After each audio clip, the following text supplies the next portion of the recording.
I am just a chronicler and welcome you to another video. Since I know many of you watch to relax and fall asleep, I thought it would be nice if you left a comment telling me where you're listening from and if it's raining there. Don't forget to like the video and subscribe to the channel if you're enjoying the episodes. Now, it's time to get comfortable, relax, and begin. The first scream nearly stopped my heart. I'd been dozing at the security desk, my third energy drink of the night, doing little to keep my eyes from drooping. The warehouse was always dead quiet at 2 a.m. Nothing but the hum of fluorescent lights and the occasional rumble of a distant truck on the highway. That's why the scream cut through me like a knife, jolting me awake faster than any caffeine ever could. I fumbled for my flashlight, my hand shaking as I clicked it on. The beam cut through the darkness of the lobby, dancing across motivational posters and a sad-looking ficus plant. Everything looked normal, but my racing heart told me otherwise. "Hello," I called out, my voice echoing in the empty space. No response. I stood up, my chair scraping loudly against the linoleum floor. The sound made me wince, suddenly hyper-aware of every noise.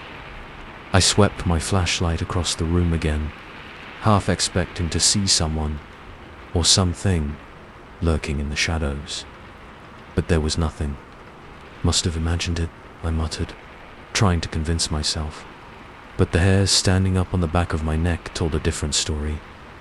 I decided to do a quick patrol, just to ease my mind. The warehouse was massive. Row after row of towering shelves stocked with electronics waiting to be shipped out.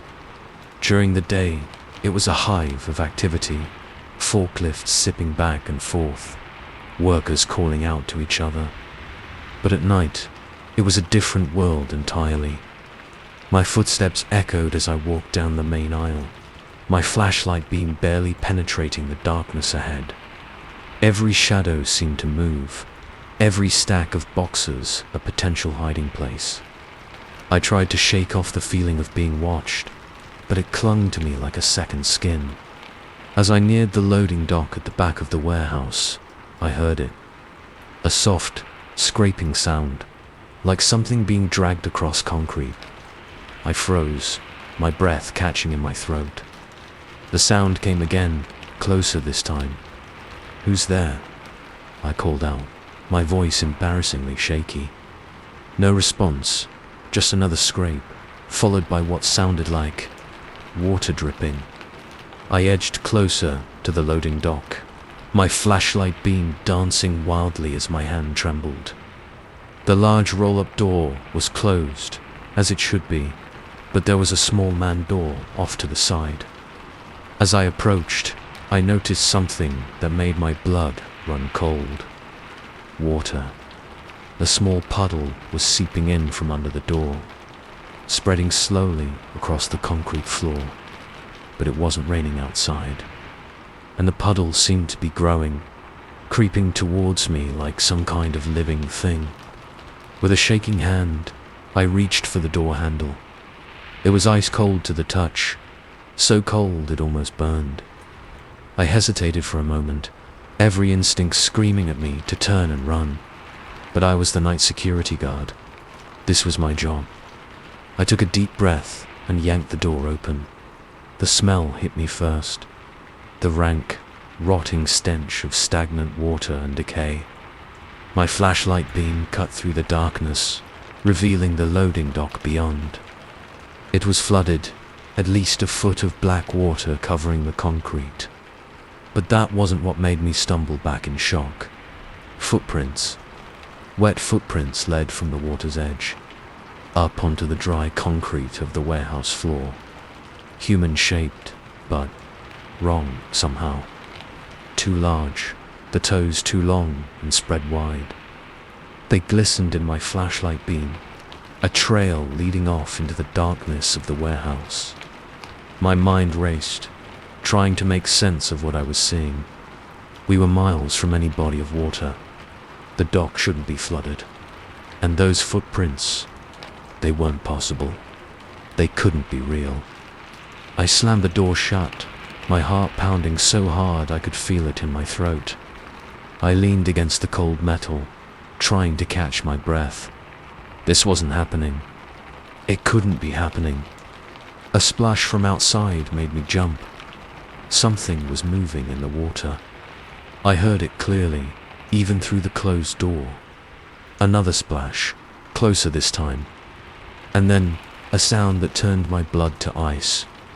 The slow, creaking turn of the door handle. I scrambled away, nearly falling in my haste to put distance between myself and whatever was on the other side of that door. The handle turned fully, and the door began to open, achingly slow. Water poured in, black and foul-smelling. And then, nothing. The door stood open, but nothing came through. Just that inky black water spreading across the warehouse floor. I stood there, paralyzed with fear, for what felt like hours, but was probably only seconds. The silence was deafening, broken only by the soft lapping of water against concrete. And then I saw it. A footprint, forming in the dry concrete in front of me, as if an invisible foot had just stepped there. Water pulled in the shape, glistening in my flashlight beam. Another appeared next to it, and another. They were coming towards me.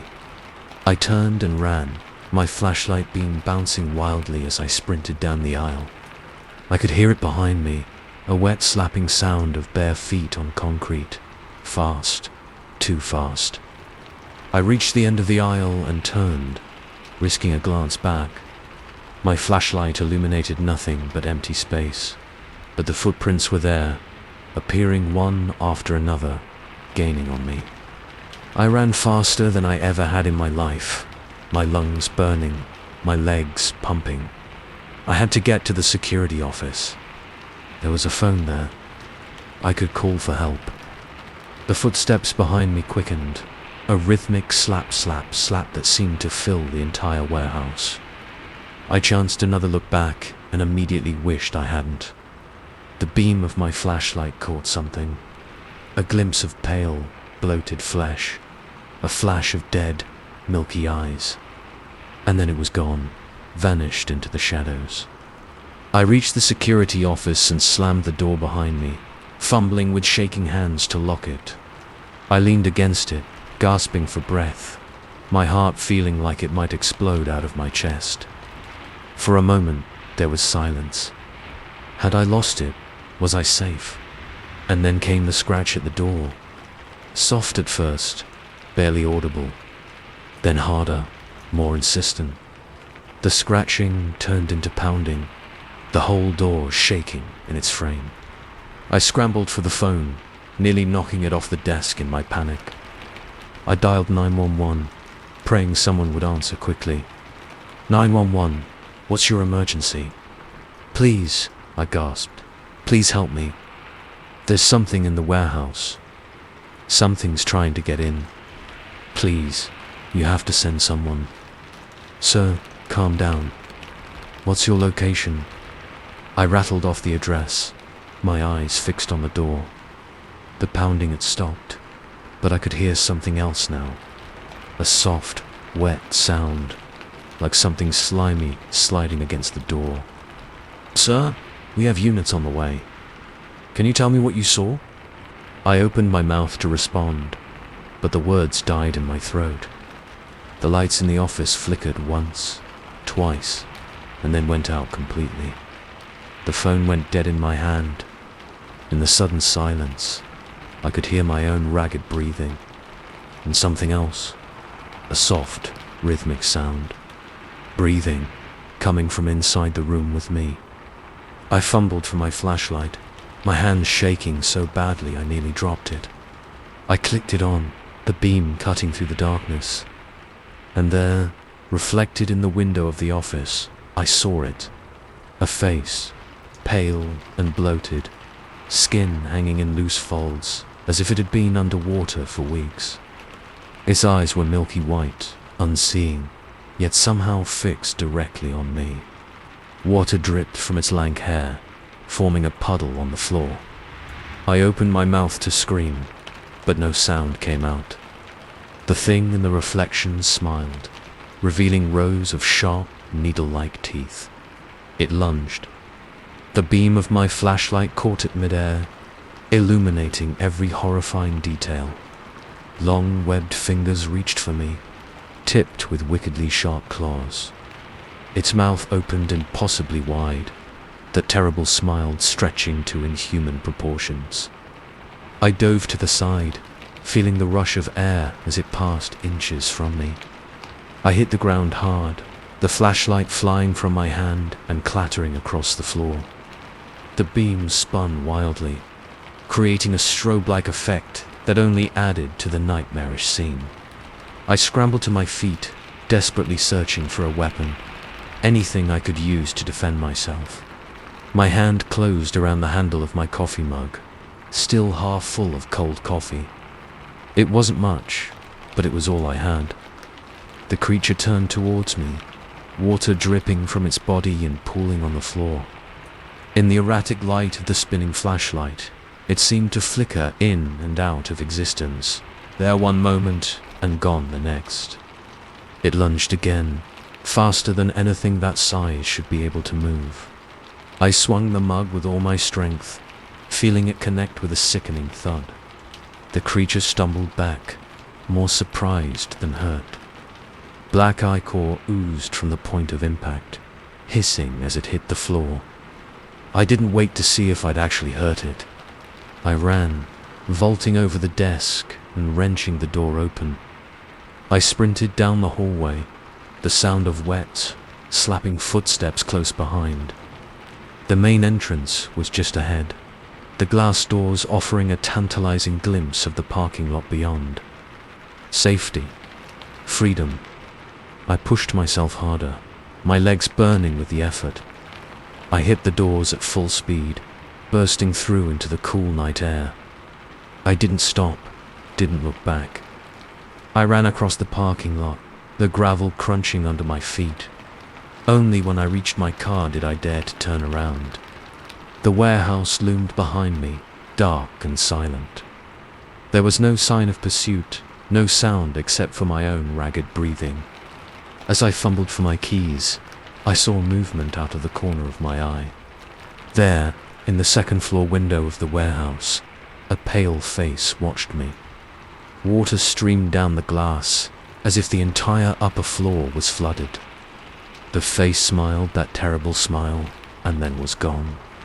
I got in my car and drove, my hands shaking so badly I could barely keep the wheel straight. I didn't know where I was going. Away, anywhere but here. As the warehouse receded in my rearview mirror, I realized something that made my blood run cold. My clothes were dry. There wasn't a drop of water on me. Had it all been in my head? The ringing of my cell phone made me jump. I answered it without thinking. "Hello?" I said, my voice shaking. "Sir, it was the 911 operator. The units you requested just arrived at the warehouse. They're reporting that everything seems normal. Are you still on site?" I opened my mouth to respond, to tell her about the creature, the water, the terror I'd just experienced. But then I caught a glimpse of something in my rearview mirror. A pale, bloated face, sharp-toothed smile gleaming in the darkness of my back seat. "Sir, are you there?" The line went dead. And behind me, I heard the soft sound of dripping water. Story 2. The phone's shrill ring pierced the silence of my bedroom, jolting me awake. I fumbled for my cell on the nightstand, squinting at the harsh blue light of the screen. 3 a.m. Unknown number. My stomach twisted as I answered, my voice thick with sleep. "Hello," silence. Then a soft scratching sound, like nails on wood. I pressed the phone closer to my ear, straining to hear. Was that whispering? "Who is this?" I demanded, fear creeping into my voice. The line went dead. I stared at the phone, my heart racing. It was probably just a wrong number, I told myself. But as I lay back down, pulling the covers tight around me, I couldn't shake the feeling that something wasn't right. Little did I know, this was only the beginning. I'd moved into my new apartment just 2 weeks ago, excited for a fresh start in the city. It was small but cozy, with large windows that let in plenty of natural light. The building was old, with creaky wooden floors and radiators that clanked in the night, but it had character. Or at least, that's what I told myself to justify the cheap rent. The first week had been uneventful.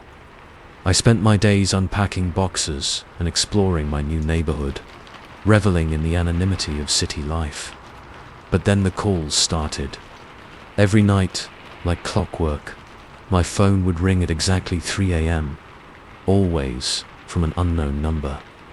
Always the same eerie silence, punctuated by that faint scratching and whispering. At first, I tried to rationalize it. Maybe it was just some kids playing a prank, or a glitch in the phone system. But as the nights wore on, the calls began to wear on me. I wasn't sleeping well, jumping at every creak and groan of the old building. Dark circles formed under my eyes, and my co-workers started to ask if everything was okay. "I'm fine," I'd insist, forcing a smile. Just adjusting to city life. But I wasn't fine. Far from it. After a week of nightly calls, I'd had enough.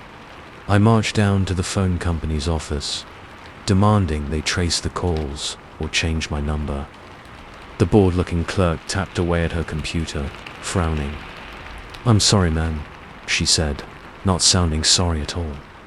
"There's no record of any calls to your number at 3 a.m.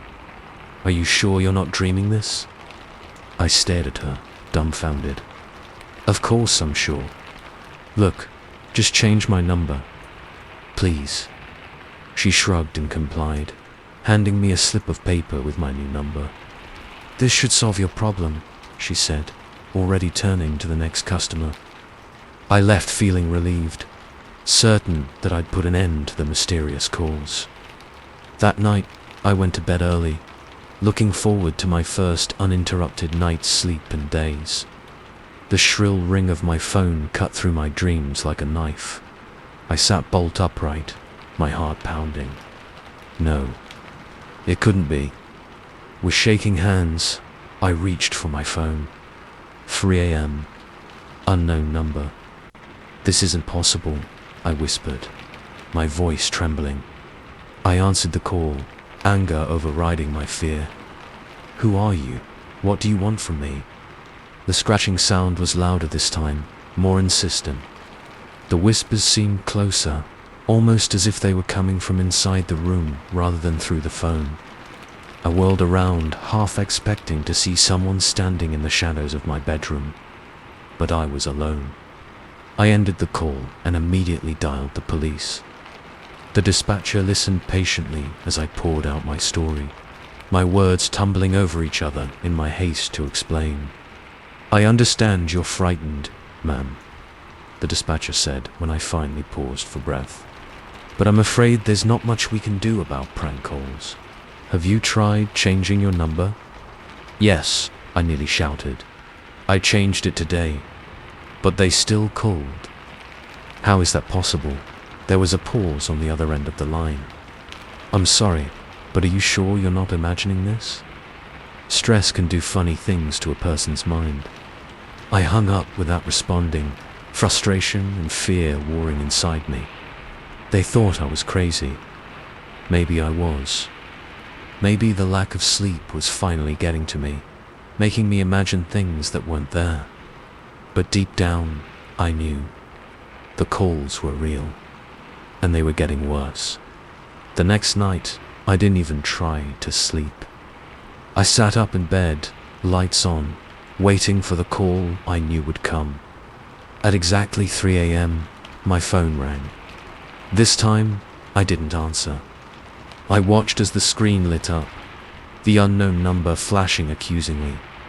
The ringing seemed to go on forever, far longer than a normal call would. And then, just as suddenly as it started, It stopped. I let out a breath I didn't realize I'd been holding. Had ignoring it worked? Was it finally over? A soft scratching sound from the wall behind me shattered that hope. I froze, every muscle in my body tensing. The sound came again, louder this time. It was coming from inside the wall, moving slowly but steadily towards me. I scrambled out of bed, backing away from the wall.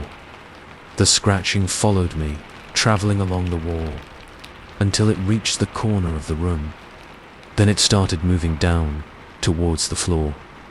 A whimper escaped my throat as I pressed myself against the opposite wall. This wasn't happening. It couldn't be happening. The scratching reached the baseboard, paused for a moment, then started moving across the floor, towards me. I ran. Out of the bedroom, through the small living room, and out the front door. I didn't stop until I reached the street, the cool night air shocking me back to my senses. I stood there on the sidewalk, barefoot and shaking, staring up at my darkened apartment window. What was happening to me? The next day, I called in sick to work and spent the day researching my apartment building's history. There had to be an explanation, something to make sense of what was happening. What I found chilled me to the bone. 20 years ago, a young woman had lived in my apartment. She'd reported strange phone calls, always at 3 a.m., scratching sounds in the walls, whispers in the night. The police had dismissed her claims, writing her off as mentally unstable. She'd been found dead in the apartment a week later. The official cause was suicide, but the details were murky. The report mentioned unexplained scratches on the walls and floor. I slammed my laptop shut, my mind reeling. This couldn't be a coincidence. Whatever had haunted that woman was now haunting me. That night, I checked into a hotel across town, certain that putting some distance between myself and the apartment would stop the calls. I was wrong. At 3 a.m., my phone rang. Unknown number. I answered, my hands shaking. "What do you want from me?" I whispered. The response chilled me to my core. The whispers, for the first time, formed words I could understand. "We want you," the voices hissed in unison. "We're coming for you." The scratching sound was deafening now, no longer coming from the phone but from all around me. I dropped the phone, covering my ears, but it didn't help. The sound was inside my head, growing louder and louder, until I thought my skull would split open. And then, as suddenly as it started, it stopped. I uncovered my ears slowly, my breath coming in short gasps. The hotel room was silent, save for the soft hum of the air conditioner. Had I imagined it all? A movement in the corner of my eye made me turn. There, reflected in the mirror above the hotel room desk, was a message. Words scratched into the surface as if by invisible claws. "We're here." I ran. Out of the hotel room, down the stairs, into the street. I ran until my lungs burned and my bare feet ached from the cold pavement. When I finally stopped, gasping for breath, I found myself in front of my apartment building. I stared up at my darkened window, a sense of inevitability settling over me. Whatever this was, whatever was haunting me, I couldn't run from it. It would follow me wherever I went. With shaking hands, I pulled out my phone and dialed a number I'd memorized from my research earlier that day. "Hello," the groggy voice answered. "Is this Father Martinez?" I asked, my voice barely above a whisper. "Yes, who is this? My name is Sarah. I need your help. I think my apartment is haunted." There was a long pause on the other end of the line. Then, "Where are you now?" "Outside my building." "Stay there," he said, his voice suddenly alert. "I'm on my way. Whatever you do, don't go back into that apartment alone." I ended the call, a small glimmer of hope flickering in my chest. Maybe this priest could help. Maybe he could end this nightmare. As I waited, I glanced up at my window one last time. My blood ran cold. The lights were on. A silhouette stood at the window, watching me. As I stared, frozen in terror, it raised a hand and waved. My phone buzzed in my hand. A text message from an unknown number. "Welcome home. Sarah. We've been waiting for you." The scratching sound filled my ears once more, drowning out the sound of approaching sirens. As darkness closed in around me, I had one final, terrifying thought. The calls were never coming from my phone. They were coming from inside my walls. Story 3. I never should have left the trail. But as the sun dipped below the tree line, painting the sky in hues of orange and purple, I realized I had no choice. I was lost, and night was falling fast. That's when I saw it's a flicker of hope in the gathering darkness. A cabin, its weathered wooden walls barely visible through the thick forest. Salvation, I thought. If only I'd known. The day had started like any other solo hike. Clear skies, a well-packed bag, and the promise of adventure in the crisp mountain air. I'd been planning this trip for months, eager to escape the suffocating confines of my cubicle and the endless drone of office small talk. The first few hours were bliss. The trail wound through dense pine forests, occasionally opening up to reveal breathtaking vistas of snow-capped peaks in the distance. I felt alive, truly alive, for the first time in years. But as the day wore on, a nagging sense of unease began to creep over me. The trail markers seemed to be getting further apart, and the path less defined. I chalked it up to poor maintenance and pressed on, confident in my ability to navigate. It wasn't until late afternoon that I realized I was in trouble. The familiar trail had given way to untamed wilderness, and no matter which direction I turned, everything looked the same. Endless trees, their branches reaching out like gnarled fingers, seemed to close in around me. Panic set in as the light began to fade. I was lost, truly lost, with no cell signal and dwindling supplies. The temperature was dropping rapidly, and I knew that a night exposed on the mountain could be deadly. That's when I saw the cabin. At first, I thought it was a mirage, a trick of the fading light. But as I drew closer, stumbling over roots and rocks in my haste, it became clear that it was real. A small, rustic structure, its windows dark and uninviting, but a shelter nonetheless. I reached the cabin just as the last rays of sunlight disappeared behind the mountains. Up close, it looked even more dilapidated than I'd first thought. The wood was weathered and grey, with patches of moss creeping up the walls. The windows were grimy, offering no view of the interior. A worn brass knocker hung crookedly on the door. I hesitated for a moment, my hand hovering over it.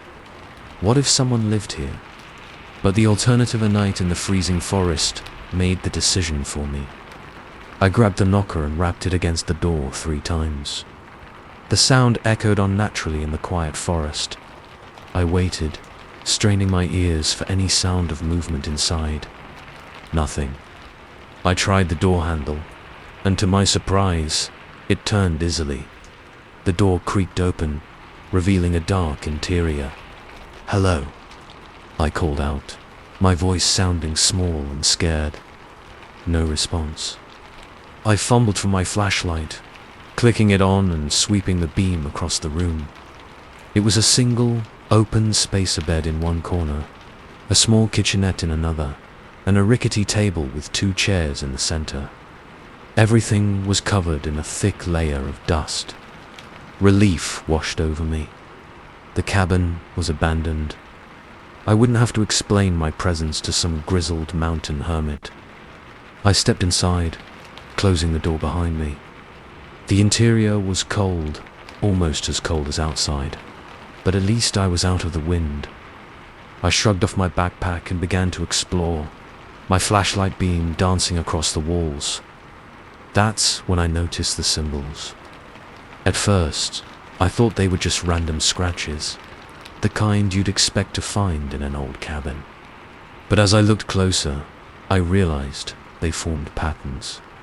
Intricate, swirling designs covered every inch of the walls, ceiling, and even the floor.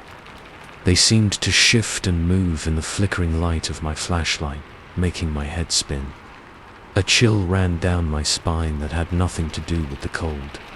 Something about those symbols felt wrong, unnatural. I turned back to the door, suddenly desperate to leave, to take my chances in the forest rather than spend another minute in this place. The door was gone. I blinked, sure I was seeing things. But no matter how many times I rubbed my eyes, the result was the same. Where the door had been was now just more wall, covered in those same unsettling symbols.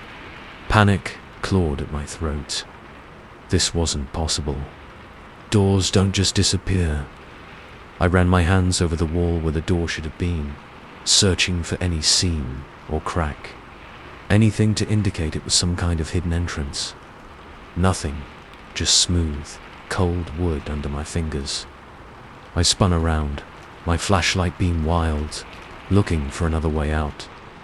The windows, they were small, but maybe I could break one and squeeze through.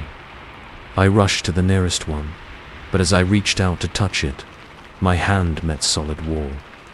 The glass was gone, replaced by more wood and more symbols. My breath came in short, sharp gasps. This couldn't be happening. It had to be a dream, a hallucination brought on by exhaustion and fear. I pinched myself hard, hoping to wake up. The pain was real. This was real. A scraping sound made me whirl around. The table and chairs in the center of the room were moving, not sliding across the floor, but actually shrinking, growing smaller before my eyes. I watched, frozen in horror, as they dwindled to the size of dollhouse furniture, then disappeared entirely. The walls were moving too. Slowly, almost imperceptibly, they were closing in. The cabin was shrinking. I pressed myself against one wall, as if I could somehow hold it back through sheer force of will. But it was no use. I could feel it moving, pushing against me, the symbols seeming to writhe and twist as the space grew smaller. My mind raced, trying to make sense of what was happening. Was this some kind of elaborate trap? A hallucination brought on by toxic fumes? Or some hallucinogenic plant I'd accidentally ingested? Or was it something more? Something beyond the realm of rational explanation? The bed was the next to go, shrinking away to nothing. The kitchenette followed, its edges blurring and fading until it was swallowed up by the encroaching walls. Soon, there was nothing left but me in the ever-shrinking room. I couldn't tell how much time had passed. Minutes, hours. The concept seemed meaningless in this impossible space. My flashlight flickered and died, plunging me into darkness broken only by a faint, sickly glow emanating from the symbols themselves.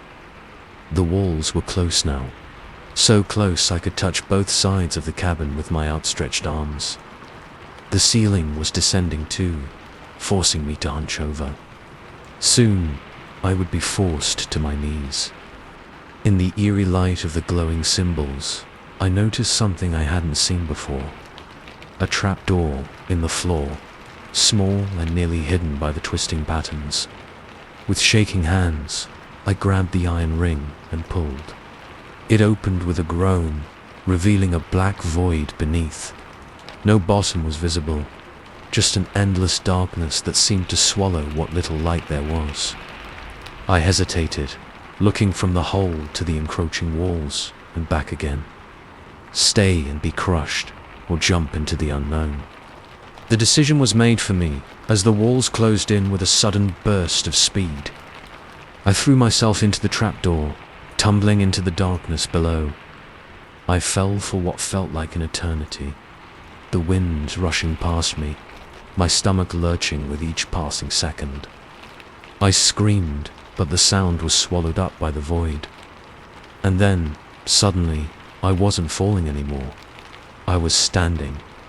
Confused, I opened eyes I didn't realize I'd closed. I was back in the forest. The cabin stood before me, looking exactly as it had when I first stumbled upon it. The door was there, closed and uninviting. The windows were intact, their grimy glass reflecting the last rays of the setting sun. Had it all been a dream?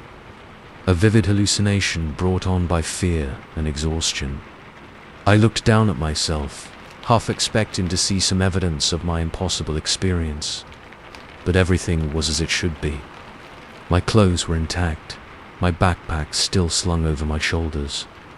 I backed away from the cabin, my heart pounding. Dream or not, I wasn't taking any chances. I turned and ran, pushing through the underbrush, not caring about the branches that whipped at my face and arms. I ran until my lungs burned and my legs trembled, only stopping when I burst out onto a familiar trail. In the distance, I could see lights of Ranger Station. Safety, as I stumbled towards the lights.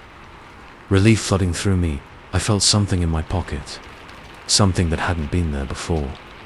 With trembling fingers, I pulled it out. It was a small wooden cube, no bigger than a die. Carved into each side was one of the symbols from the cabin walls. As I stared at it, I could have sworn I saw the symbols move, just for a second, writhing like living things. I dropped it as if it had burned me, watching as it fell into the underbrush and disappeared from sight. But even as I walked away, following the trail to safety, I couldn't shake the feeling that this wasn't over. Somewhere in the darkness behind me, a cabin waited. And next time, I might not be so lucky as to escape. The forest seemed to grow quieter as I walked, the usual nighttime sounds fading away. And in that silence, I could have sworn I heard something. A faint sound, almost like laughter, echoing from the depths of the woods. I quickened my pace, not looking back. But I knew, with a certainty that chilled me to my core, that someday I would see that cabin again. And next time, there might not be a trapdoor to save me. The ranger station loomed ahead, a beacon of normalcy in a world that had suddenly become anything but normal. As I approached, I made a silent vow. I would never hike alone again, never leave the marked trails, and never, ever trust a cabin in the woods. But even as I thought it, I knew it was a lie. Because part of me, a small, insane part that I tried to ignore, wanted to go back, to understand, to unravel the mystery of the shrinking cabin and the symbols that seemed to hold some terrible, fascinating power. And somewhere in the dark forest behind me, I knew the cabin was waiting, patient, eternal, ready to welcome me home. Story 4. The first giggle made me smile. The second made me pause. By the third, my blood ran cold. I was alone in this sprawling mansion, or at least I was supposed to be. As I stood frozen in the darkened hallway, the sound of children's laughter echoing off the walls. I realized with growing horror that my summer job as a house sitter was about to become a nightmare. It had seemed like the perfect gig. A wealthy family needed someone to watch their estate while they vacationed in Europe for 2 months. The pay was ridiculous, the amenities were top-notch, and all I had to do was make sure the place didn't burn down. Easy money, I thought. The Blackwoods had given me a tour of the mansion before they left. It was a massive Victorian-style home, all dark wood and intricate moldings. Mrs. Blackwood, a tall, severe-looking woman with perfectly coiffed silver hair, had rattled off a list of do's and don'ts as we walked through room after room. Don't go into the east wing. she'd said, her voice clipped and businesslike. "It's being renovated. And don't touch anything in Mr. Blackwood's study. The cleaning service comes twice a week, so you won't need to worry about that." I'd nodded, trying to keep up with her brisk pace and mentally mapping out the labyrinthine hallways. Mr. Blackwood, a portly man with a permanently worried expression, had trailed behind us, occasionally adding his own nervous comments. "And, don't mind any strange noises," he'd said, not quite meeting my eyes. "Old houses, you know. They settle." I'd thought nothing of it at the time. Rich people were eccentric. Everyone knew that. If they wanted to pay me an obscene amount of money to lounge by their Olympic-sized pool and binge-watch Netflix on their home theater system, who was I to question their quirks? The first week had been uneventful. I'd explored every nook and cranny of the mansion, except the forbidden East Wing. Of course, marveling at the antique furniture and priceless artwork. I'd even started to enjoy the solitude, the quiet broken only by the occasional creak of old wood or the distant hum of the central air. But then, on the 8th night, I heard the laughter. I'd been dozing in front of the TV in the den, some late-night talk show providing background noise, when the sound jolted me awake. It was faint at first, barely audible over the TV. A child's giggle, high-pitched and playful. I muted the TV, straining my ears. Silence. I was about to chalk it up to a dream when I heard it again, louder this time, and unmistakable. The laughter of children coming from somewhere deep within the house. My first thought was intruders. I grabbed my phone, ready to call 911, but hesitated. What would I say? That I heard phantom children in a house I was supposed to be guarding. They'd think I was drunk or high. Instead, I did what any horror movie protagonist would do. I went to investigate. The hallways seemed longer and darker than I remembered as I crept through the house, my phone's flashlight casting eerie shadows on the walls. The laughter had stopped, but now I heard something else. A soft pitter-patter, like small feet running on hardwood floors. "Hello," I called out, my voice echoing in the empty space. "Is anyone there?" No response. Just more of that ghostly footsteps, always just around the corner or behind the next door. I checked room after room, my heart pounding so loud I was sure it would give me away too. Whatever was in here with me, but each room was empty, perfectly staged and untouched. As I approached Mr. Blackwood's study, a chill ran down my spine. The door was ajar, a sliver of darkness visible through the crack. I was sure I'd left it closed earlier. Taking a deep breath, I pushed it open. The beam of my flashlight swept across the room, illuminating leather-bound books and expensive knickknacks. Everything seemed in order, except the family photos on the wall caught my eye. I'd noticed them before, of course. Formal portraits of the Blackwoods through the years, all somber faces and stiff poses. But now, as I looked closer, something was off. In the oldest photo, a black and white image of a stern-faced couple, the man's eyes seemed to follow me as I moved. I blinked, sure it was a trick of the light. But when I looked again, his expression had changed. The stern frown was now a leering grin, too wide and full of too many teeth to be human. I stumbled back, my elbow knocking against a side table. A vase teetered and fell, shattering on the hardwood floor. The crash seemed deafening in the quiet house. And then the laughter started again. Not just giggles this time, but full-throated, maniacal laughter. It seemed to come from everywhere at once, filling the room, filling my head. I ran out of the study, down the hallway, my feet pounding against the floor in time with my racing heart. I didn't stop until I reached my bedroom. slamming the door behind me and leaning against it, gasping for breath. The laughter faded, replaced by the usual nighttime sounds of the old house. Creaks and groans, the whisper of wind through trees outside. Normal sounds, safe sounds.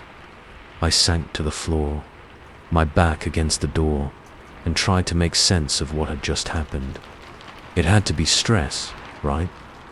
Or maybe I'd fallen asleep in front of the TV, and this was all some vivid nightmare. But as I sat there, trying to calm my racing thoughts, I noticed something that made my blood run cold. The family photos on my dresser, the ones Mrs. Blackwood had placed there to make you feel at home, dear, were different. In the largest frame, a recent photo of the Blackwood family at some charity gala. The faces were wrong, distorted, twisted into grotesque parodies of human expression, and they were all looking directly at me, their eyes seeming to follow me even as I scrambled across the room. I grabbed my phone, fully intending to call the police, my employers, anyone who could help me make sense of this madness. But as I unlocked the screen, I saw I had a new text message from an unknown number. Having fun yet? The children want to play. The phone slipped from my suddenly numb fingers, clattering to the floor. This couldn't be happening. It wasn't real. It couldn't be real. A soft knock at the door made me jump. "Hello?" a child's voice called out, sickly sweet and dripping with malice. "Won't you come out and play with us?" I pressed myself against the far wall, as if I could somehow melt into it and disappear. The doorknob began to turn, slowly, so slowly. Just as the door began to open, my alarm went off. The shrill beeping cut through the terror, jolting me back to reality. I blinked, disoriented. Sunlight was streaming through the windows. It was morning. Had it all been a dream? A horrifyingly vivid nightmare brought on by too much junk food and late-night TV. I got up shakily, every muscle tense, half expecting to see grotesque faces leering at me from the photos. But they were normal. MR and MRs. Blackwood smiled blandly at me from their gilded frames, their eyes flat and lifeless. As the adrenaline faded, I began to feel foolish. Of course it had been a dream. Children's laughter in an empty house, moving photographs. I'd clearly watched one too many horror movies. I went about my day, trying to shake off the lingering unease. I swam laps in the pool, caught up on some reading, even ventured into town for groceries. By evening, I'd almost convinced myself that everything was fine. But as the sun began to set, painting the sky in shades of orange and purple, the fear came creeping back. I found myself jumping at every creak of the house, every rustle of leaves outside. I turned on every light, as if the warm glow could somehow keep the darkness at bay.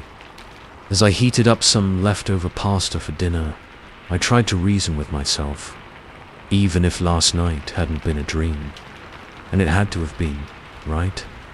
Nothing bad had actually happened. No one had hurt me. It was just sounds and weird photos. Nothing to be afraid of. But as I sat down to eat, a movement in the corner of my eye made me turn. There, in the reflection of the kitchen window, I saw them. A group of children, their faces pale and eyes too large, standing in the doorway behind me. They were smiling, but their smiles were all wrong, too wide and full of sharp teeth. I whirled around, my heart in my throat. The doorway was empty. When I looked back at the window, the children were gone. But a message had been written in the condensation on the glass. The game isn't over. We're still waiting for you to play.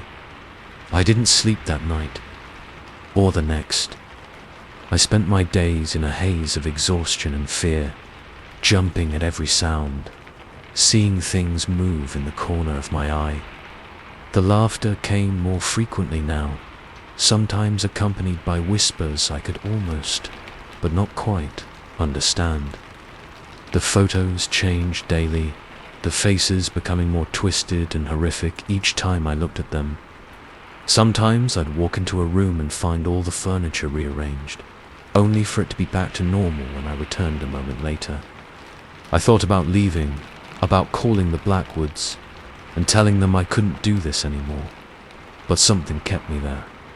A morbid curiosity, perhaps, or a stubborn refusal to let this, whatever it was, beat me. And if I'm being honest, a part of me was starting to wonder if I was losing my mind. If I left, if I told anyone what was happening, would they believe me? Or would they lock me up, dismissing my stories as the ravings of a lunatic? So I stayed. Night after night, I huddled in my room, listening to the laughter and the whispers, watching the shadows move in ways shadows shouldn't be able to move. And now, as I write this, I can hear them again. The children, there in the hallway, their ghostly giggles echoing off the walls. The doorknob is turning, slowly, so slowly. I don't know what will happen when that door opens. I don't know if I'll survive this night, or if I'll become just another smiling, twisted face in the Blackwood family photos. But I do know one thing. The next time someone offers you a job that seems too good to be true, remember my story. Because sometimes the real price is far higher than you could ever imagine. The door is opening now. I can see small, pale hands reaching around the edge. I can hear the whispers, clearer than ever before. Come play with us. Forever and ever and ever. I think I'm out of time. If anyone finds this, please, whatever you do, don't take the job at the Blackwood estate. Don't let the children find you. And whatever you do, don't look at the photos. Story 5. The moment I saw her thumb out on that desolate stretch of highway, I knew I was making a mistake. But loneliness and fatigue can cloud even the sharpest judgment, and I found myself pulling over before I could think better of it. I never could have imagined that this simple act of roadside charity would lead me down a path of terror, leaving me questioning my sanity and fearing for my life. The night had started like any other long-haul run. I'd been driving for nearly 14 hours, the endless ribbon of asphalt stretching out before me, illuminated only by my truck's headlights and the occasional flash of lightning on the horizon. A storm was brewing, and I was eager to make it to the next truck stop before it hit. The radio crackled with static, the signal fading in and out as I passed through the dead zones between towns. I'd given up on finding a clear station hours ago, settling instead for the low hum of white noise to keep me company. That's when I saw her. At first, I thought it was a trick of the light, a shadow cast by one of the gnarled trees that lined the highway. But as I drew closer, the shape resolved itself into a figure. A woman, her arm outstretched, thumb raised in the universal sign of a hitchhiker. I'd passed dozens of hitchhikers in my years on the road, never once stopping. It was too risky in this day and age. But something about this woman made me pause. Maybe it was the lateness of the hour, or the remoteness of the location. Who picks up a hitchhiker in the middle of nowhere at 2 a.m.? Before I could talk myself out of it, I was pulling onto the shoulder, gravel crunching under my tires as I came to a stop. The woman approached my cab, her face hidden in the shadow of a hood. As she got closer, I could see she was young, probably in her early 20s. She had a small backpack slung over one shoulder and was dressed in jeans and a dark hoodie. "Where are you headed?" I called out, rolling down the passenger window. "Just up the road a ways," she replied, her voice soft and slightly husky. "There's a turn-off about 20 miles ahead. I can get off there." I hesitated for a moment, my hand on the door lock. Every instinct was screaming at me to drive away, to leave this strange woman on the side of the road. But the first fat drops of rain were starting to splatter against the windshield, and I couldn't bring myself to abandon her to the coming storm. "Hop in," I said, reaching across to unlock the door. She climbed in quickly, tossing her backpack onto the floor and pulling down her hood. In the dim light of the cab, I could see she was pretty, with pale skin and dark hair cut short in a pixie style. But there was something off about her eyes. They seemed too dark, almost all pupil, and they didn't quite focus on me as she smiled her thanks. "I'm John," I said, pulling back onto the highway.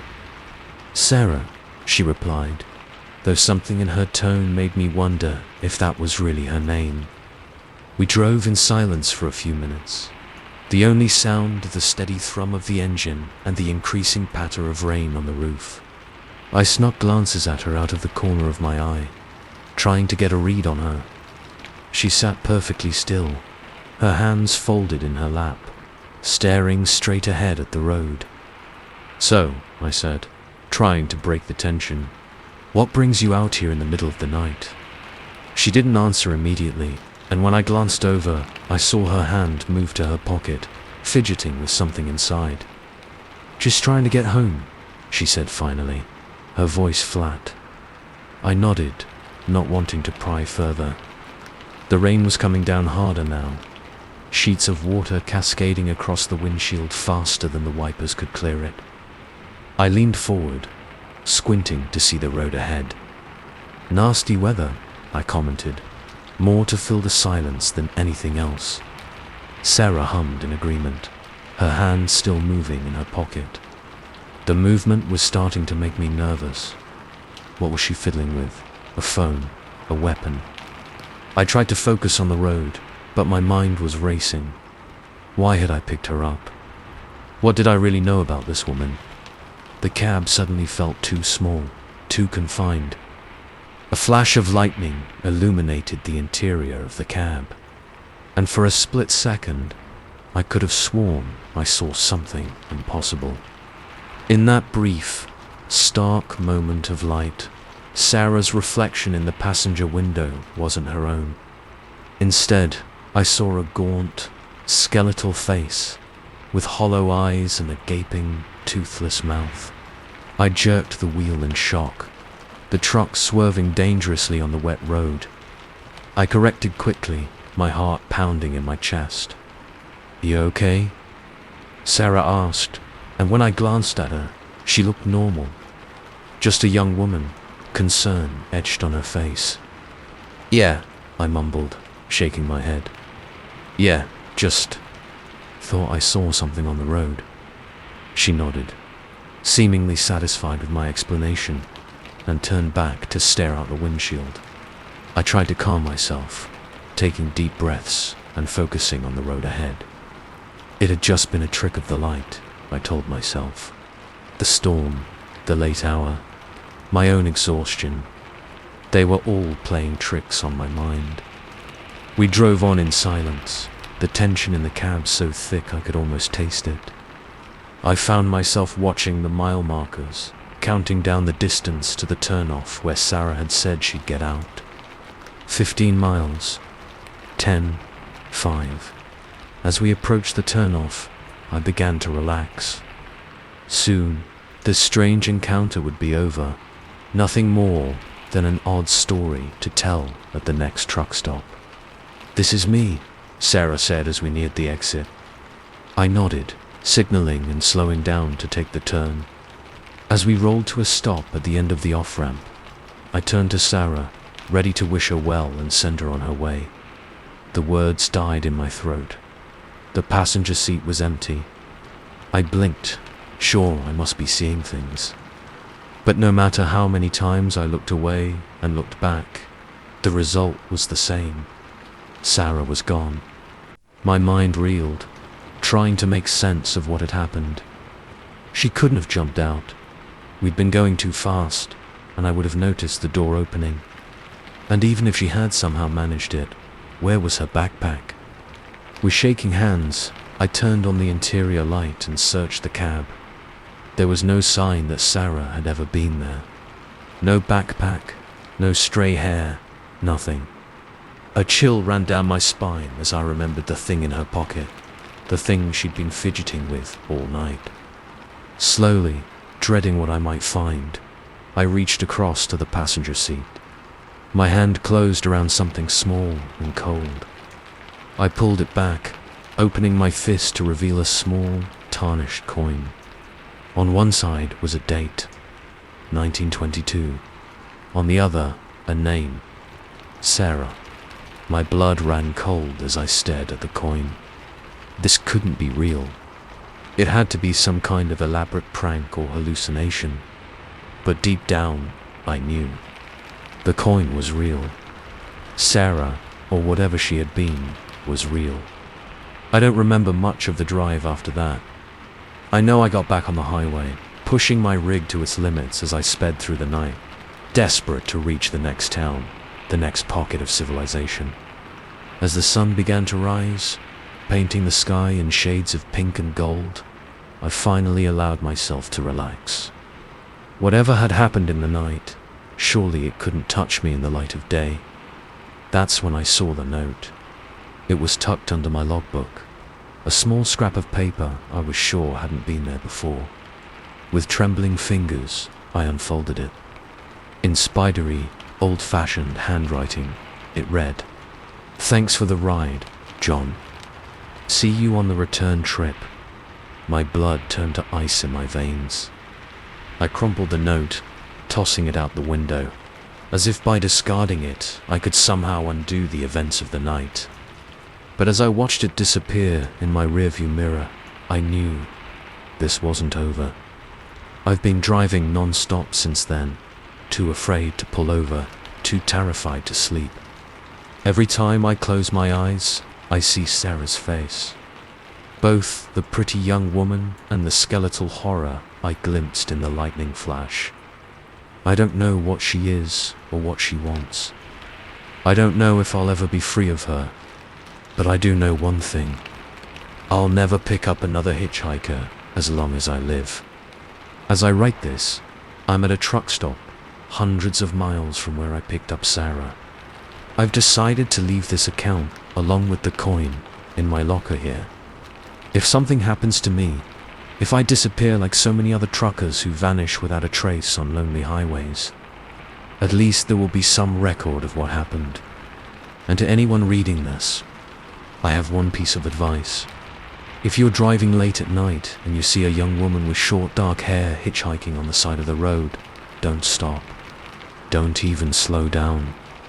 Because Sarah is still out there, waiting for her next ride. And next time, it might be you. The coin sits heavy in my pocket as I prepare to head out for my next run. I know I should leave it behind, but something compels me to keep it close. A reminder, perhaps, or a talisman against whatever awaits me on the long, dark road ahead. As I climb into my cab, I catch a glimpse of movement in my side mirror. For a moment, just a moment, I see a figure standing by the side of the road, thumb outstretched. I blink, and it's gone. But I know she's waiting. And sooner or later, we'll meet again on that desolate stretch of highway. I just pray I'm ready when we do. Story 6. The first time I heard the whispers, I thought I was dreaming. By the third night, I knew I was wide awakened. That something in my sister's house wanted my attention. I never believed in ghosts. But as I sit here, watching furniture move on its own and listening to voices that shouldn't exist, I'm starting to think that disbelief might get me killed. It all started when my sister Kate asked me to house his Ed for a month, while she and her husband went on a belated honeymoon to Europe. I'd just finished grad school and was job hunting, so the timing was perfect. A month in a beautiful suburban home, rent-free. It was a no-brainer. The first few days were uneventful. I spent my time sending out resumes, binge-watching Netflix, and enjoying the peace and quiet. Kate's house was newer than my cramped apartment, with high ceilings and large windows that let in plenty of natural light. It was the perfect place to recharge and plan my next move. On the fourth night, I woke up at 3 a.m., thirsty and disoriented. As I stumbled to the kitchen for a glass of water, I heard it. A soft murmuring, like a conversation happening just on the edge of hearing. I froze, my hand on the refrigerator door, straining to listen. The sound seemed to be coming from inside the walls. I pressed my ear against the cool drywall, feeling slightly ridiculous. The murmuring continued, rising and falling in a rhythm that was almost like speech, but not quite. I pulled away, shaking my head. It had to be the pipes, I told myself. Old houses made weird noises all the time. But as I headed back to bed, a nagging thought tugged at me. Kate's house wasn't old. It had been built less than 5 years ago. I dismissed it as a dream and went back to sleep. But the next night, it happened again. This time, I was sure I wasn't dreaming. The whispers were clearer, more insistent. I couldn't make out words, but the cadence was unmistakably that of human speech. I spent the next day Googling voices in walls and auditory hallucinations, alternating between convincing myself I was going crazy and that the house was haunted. Neither option was particularly comforting. On the 6th night, things escalated. I was in the living room, halfway through a pint of ice cream and an old movie, when I saw it. A book, sitting on the coffee table, slowly slid across the surface as if pushed by an invisible hand.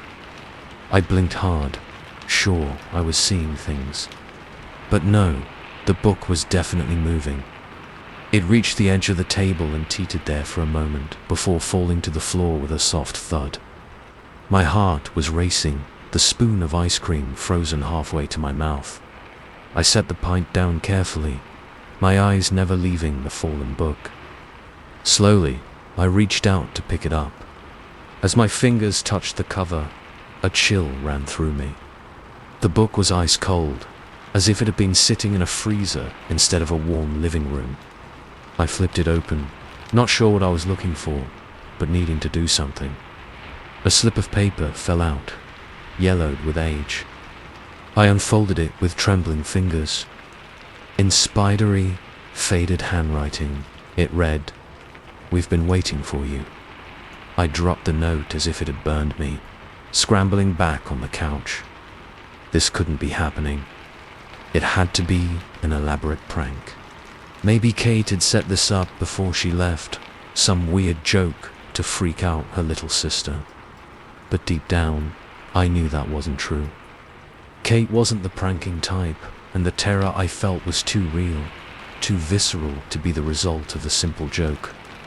I slept with the lights on that night, jumping at every creak and groan of the house settling. The whispers came again, louder this time. I could almost make out words, but they slipped away like smoke whenever I tried to focus on them. The next morning, I woke to find all the furniture in the living room rearranged. The couch was against the opposite wall, the armchairs facing the corners, the coffee table upside down. I stood in the doorway, my mouth hanging open in shock. There was no way I could have slept through someone breaking in and moving everything. And even if I had, why would a burglar rearrange furniture instead of stealing valuables? With shaking hands, I pulled out my phone and called Kate. It went straight to voicemail. She was probably somewhere in the Alps with no signal. I left a message anyway, trying to keep my voice calm as I asked her to call me back as soon as possible. I spent the day in a daze, jumping at every sound, my eyes constantly darting to the corners of rooms, expecting to see something, I didn't know what. By evening, I had convinced myself that I needed proof. If something supernatural was happening, I needed to document it. I set up my laptop to record the living room overnight, making sure the camera had a clear view of the whole space. Then I retreated to the guest room, locking the door behind me. Sleep was impossible. I lay awake for hours, listening to the whispers that now seemed to be coming from every wall. They were louder than ever, almost clear enough to understand. Almost, but not quite. Around 2 a.m., I heard it. A loud scraping sound from the living room, like furniture being moved. My heart pounding, I crept to the guest room door and pressed my ear against it. The scraping continued, punctuated by soft thuds and what sounded like giggling, childlike laughter, high and eerie, echoed through the house. I wanted to run, to flee the house and never look back. But I had to know. I had to see. Gathering every ounce of courage I possessed, I unlocked the door and crept down the hallway. The living room was dark, the only light coming from the soft glow of my laptop screen. As I approached, I could see movement on the screen. The furniture was moving, not sliding across the floor as if pushed, but floating, rotating in midair, as if suspended by invisible strings. And in the center of the room, barely visible, were shapes. Hazy, translucent forms that looked disturbingly like people. I stifled a scream, clamping my hand over my mouth. The shapes turned towards me, and though they had no discernible faces, I felt their gaze lock onto me. The whispers exploded into a cacophony of voices, no longer muffled by walls, but clear and terrifyingly close. I could understand them now, and I almost wished I couldn't. "She sees us," they hissed. "She knows we're here. Let's play with her," another voice giggled. "It's been so long since we had a new friend." I backed away, my legs shaking so badly I could barely stand. The shapes began to move towards me, their forms becoming more solid with each step. I ran, out of the living room, down the hallway, fumbling with the front door in my panic. Just as my fingers closed around the doorknob, an icy hand gripped my shoulder. I whirled around, a scream tearing from my throat. The shape looming over me was more solid now, its features resolving into those of a young girl.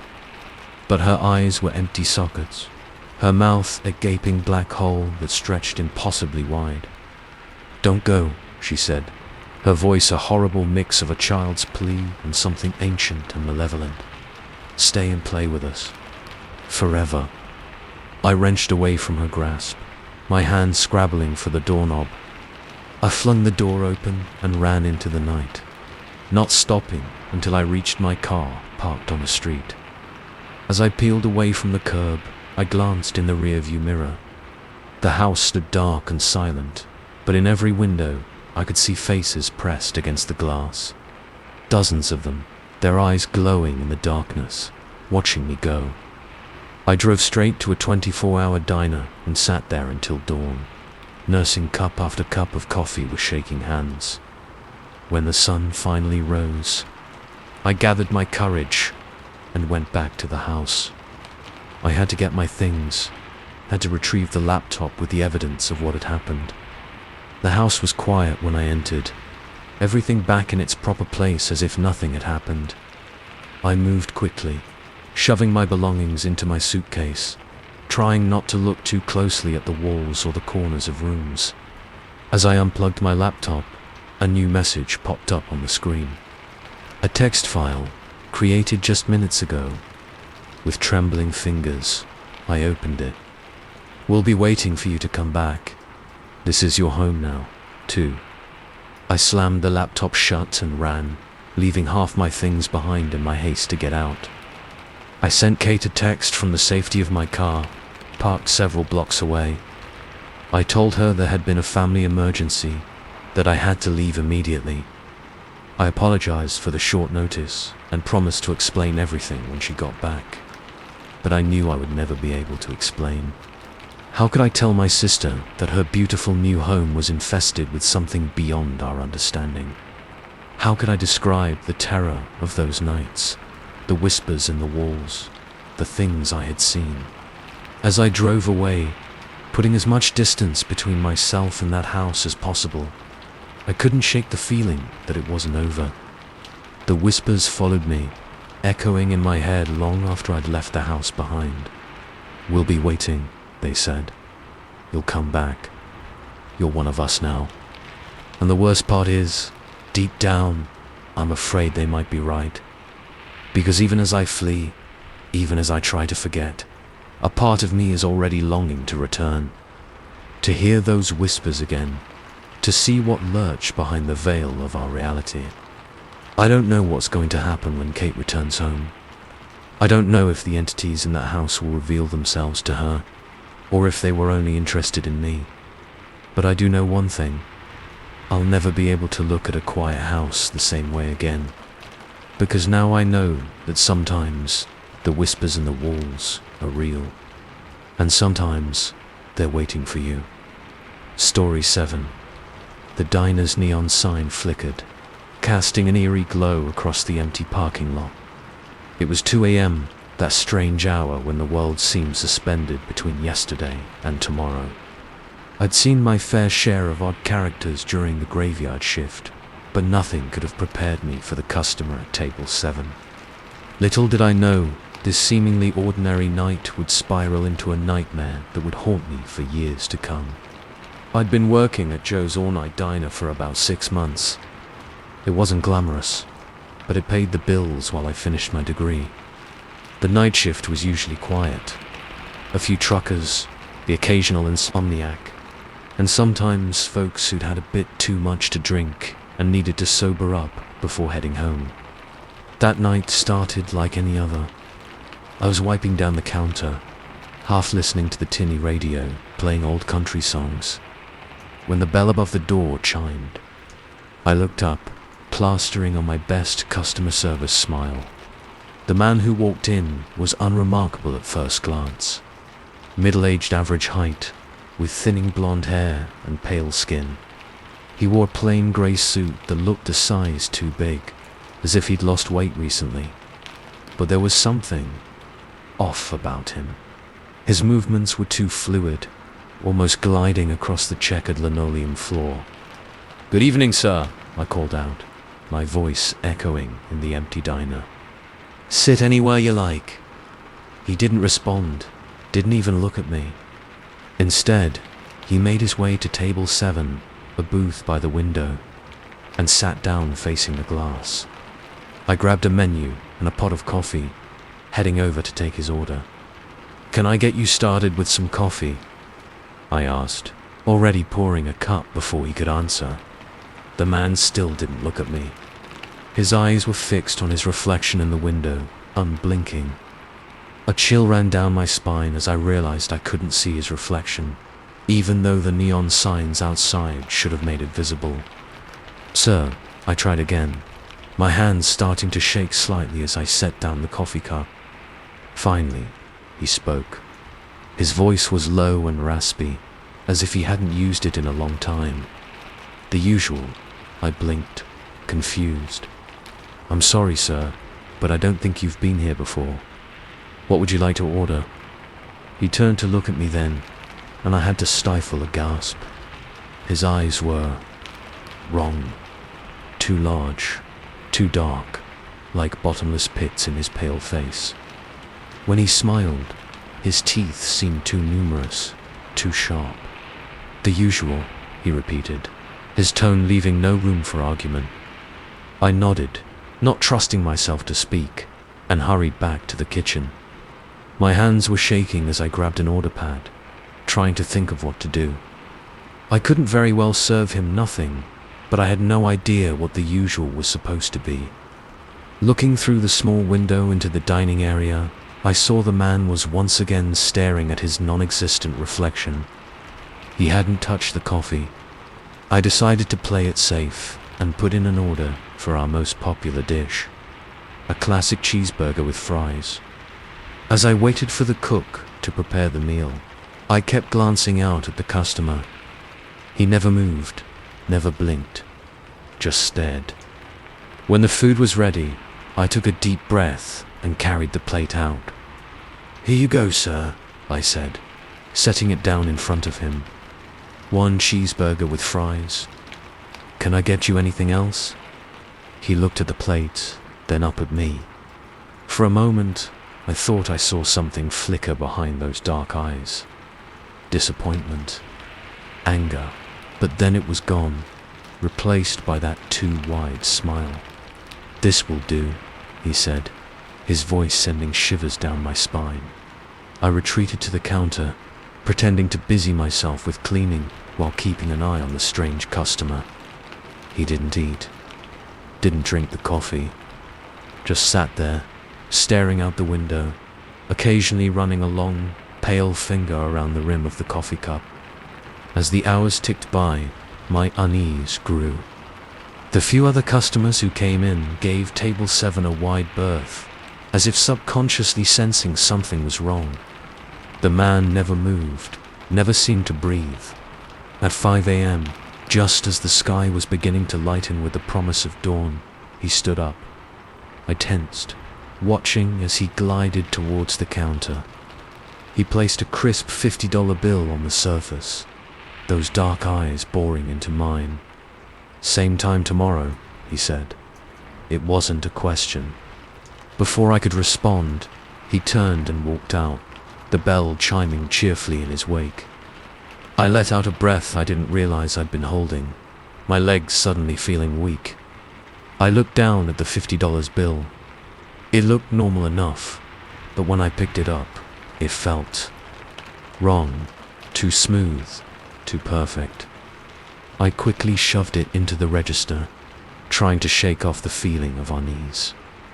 The rest of my shift passed in a blur. As I hung up my apron and prepared to leave, I couldn't stop thinking about the strange customer and his promise. Or was it a threat? To return. That night, I tossed and turned, plagued by nightmares of dark eyes and too sharp teeth. When I showed up for my next shift, I was a bundle of nerves, jumping at every sound. As 2 a.m. approached, I found myself watching the door, dreading the chime of the bell. But it never came. The hour passed, then another, and another. By the time my shift ended, I was almost convinced I had imagined the whole thing. But the next night, at exactly 2 a.m., he was back. This time, I was prepared. I'd asked the cook to prepare a variety of dishes, hoping one of them would be the usual. But as I approached table 7 with a forced smile, I knew it was futile. "The usual," he said, those dark eyes never leaving the window. I set down a plate of pancakes, my hand trembling slightly. He didn't even glance at it. This became our nightly ritual. Every night at 2 a.m., he would arrive. Every night, I would serve him something different. Every night, he would leave it untouched, staring at his absent reflection until dawn broke. The other staff started to notice. They whispered about the strange man who never ate, never drank, but always left a pristine $50 bill. Some refused to work the night shift anymore. Others quit outright. I couldn't explain why I stayed. Maybe it was curiosity. Maybe it was fear. Maybe, deep down, I knew that whatever this thing was, it had chosen me for a reason. Weeks passed. I lost weight. Dark circles forming under my eyes from lack of sleep. Every night, I dreaded his arrival, yet found myself waiting for it with a sick sort of anticipation. Then, one night, everything changed. He arrived at his usual time, took his usual seat. But this time, when I approached with the coffee pot, he looked directly at me. Those dark eyes seemed to see right through me, into the very core of my being. "It's time," he said, his voice somehow both a whisper and a roar. "Time for what?" I asked, my voice barely audible. He smiled that terrible smile, his face beginning to shift. The skin rippled and flowed like wax, features melting and reforming into something inhuman, something ancient and terrifying. "Time for the usual," he said, his voice no longer human. And then, with a speed I couldn't follow, he was on me. I felt a searing pain in my neck, heard a scream that I dimly realized was my own. The world spun, darkness creeping in at the edges of my vision. The last thing I saw before losing consciousness was my own reflection in the window, but it wasn't me anymore. Dark eyes stared back, a too-wide smile filled with sharp teeth. I woke up in the hospital 3 days later. The doctors said I had suffered some kind of seizure, that I was lucky a customer had found me and called for help. They couldn't explain the strange marks on my neck, or why all my hair had turned white overnight. I never went back to the diner. I couldn't. But sometimes, late at night, I find myself drawn to all-night diners and cafes. I sit at a table by the window, order a coffee I never drink, and wait. I'm still waiting for the usual. And I know, deep down, that one night, someone will finally bring it to me. So if you're working the night shift and you see a pale man in a grey suit come in at 2 a.m., be careful. Don't look into his eyes. Don't ask what the usual is. And whatever you do, don't serve it to him. Because once you do, you might find yourself on the other side of that window, waiting for someone to finally understand what the usual really is. I'm still waiting, and I'm so hungry. Story 8. The moment we stepped through those rusted gates, I knew we'd made a terrible mistake. The abandoned asylum loomed before us, its weathered facade a silent testament to the horrors it once contained. Little did we know, as we ventured deeper into its decaying halls, that the building itself would become our prison and our nightmare. I never should have agreed to this adventure, but peer pressure and the promise of an adrenaline rush can make you do stupid things. Now, as I write this, huddled in a corner of what used to be a patient's room, I wonder if I'll ever see the outside world again.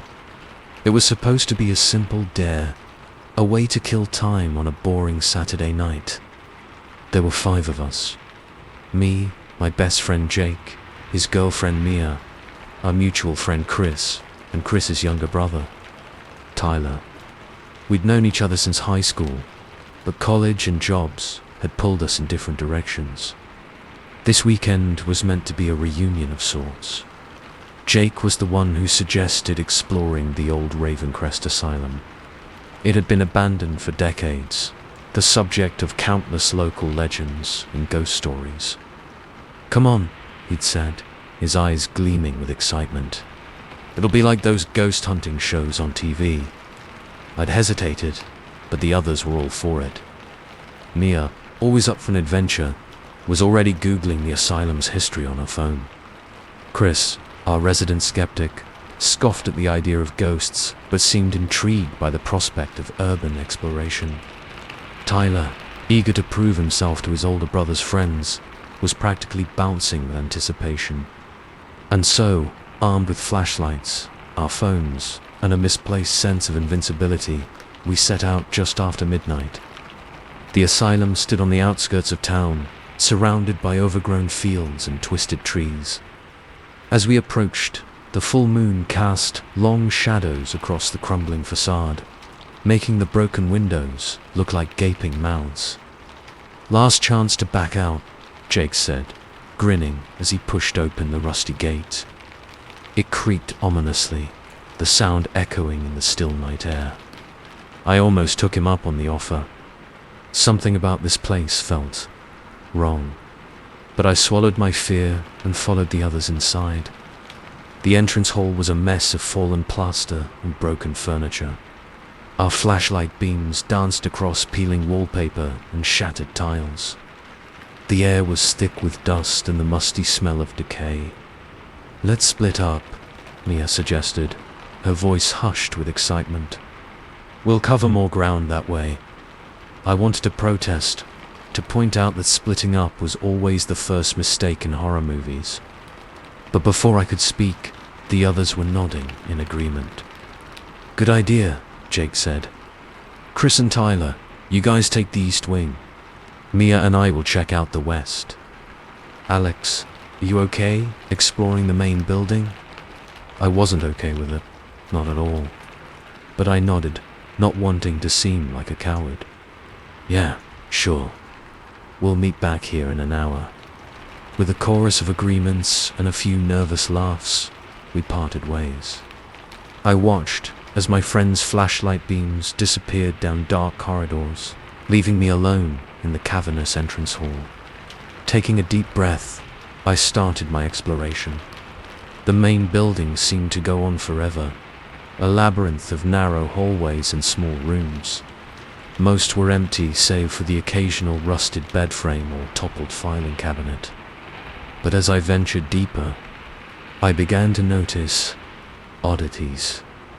A room where the furniture was arranged in a perfect circle, as if for some bizarre tea party. A hallway where every door was nailed shut except one. Pieces of paper scattered on the floor, covered in strange symbols I didn't recognize. And everywhere, that feeling of wrongness grew stronger. The air felt heavier, the shadows deeper. More than once, I thought I heard whispers just on the edge of hearing, gone when I turned to look. I checked my phone, surprised to see that nearly an hour had passed.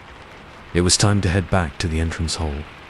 But as I turned around, I realized with a sinking feeling that I didn't recognize my surroundings. The hallway I was in looked nothing like the ones I'd passed through earlier. The walls were a different color, the doors spaced differently. I backtracked. Sure, I'd just taken a wrong turn somewhere. But each corridor led to another I didn't recognize. Rooms I was certain I hadn't seen before appeared around every corner. Panic began to set in as I realized the truth. I was lost. I tried to call Jake, but my phone showed no signal. The screen flickered and died a moment later, plunging me into darkness broken only by my wavering flashlight beam. That's when I heard the scream. It echoed through the halls, a sound of pure terror that made my blood run cold. I recognized the voice. Mia. Mia! I shouted, my own voice sounding small and frightened in the vast emptiness of the asylum. Jake, where are you guys? No response, just the fading echoes of my call. I started running, no longer caring about getting lost. I had to find my friends. I don't know how long I ran, or how many twisting corridors I passed through. Time seemed to lose all meaning in this place. But suddenly, I burst into a large room and skidded to a stop. It was some kind of old operating theater. Tiered seating surrounded a central area where a rusted gurney stood. And there, huddled in a corner, was Tyler. Tyler. I rushed over to him, relief flooding through me. Are you okay? Where are the others? He looked up at me, his eyes wide with fear. They took them, he whispered. The shadows. They came alive and took them. I opened my mouth to tell him that was impossible, that he must have imagined it. But the words died in my throat as I saw movement out of the corner of my eye. The shadows were moving, writhing, twisting, taking form. I watched in horror as they peeled themselves off the walls, solidifying into vaguely human shapes. They had no features, just smooth black surfaces where faces should be. But somehow I knew they were looking at us. Run, I grabbed Tyler's arm and pulled him to his feet. We sprinted for the door, the sound of our pounding footsteps echoed by a strange, slithering noise behind us. We ran blindly through the halls, taking turns at random, our only goal to put as much distance between us and those things as possible. But no matter how far or fast we ran, I could still hear them, getting closer, always closer.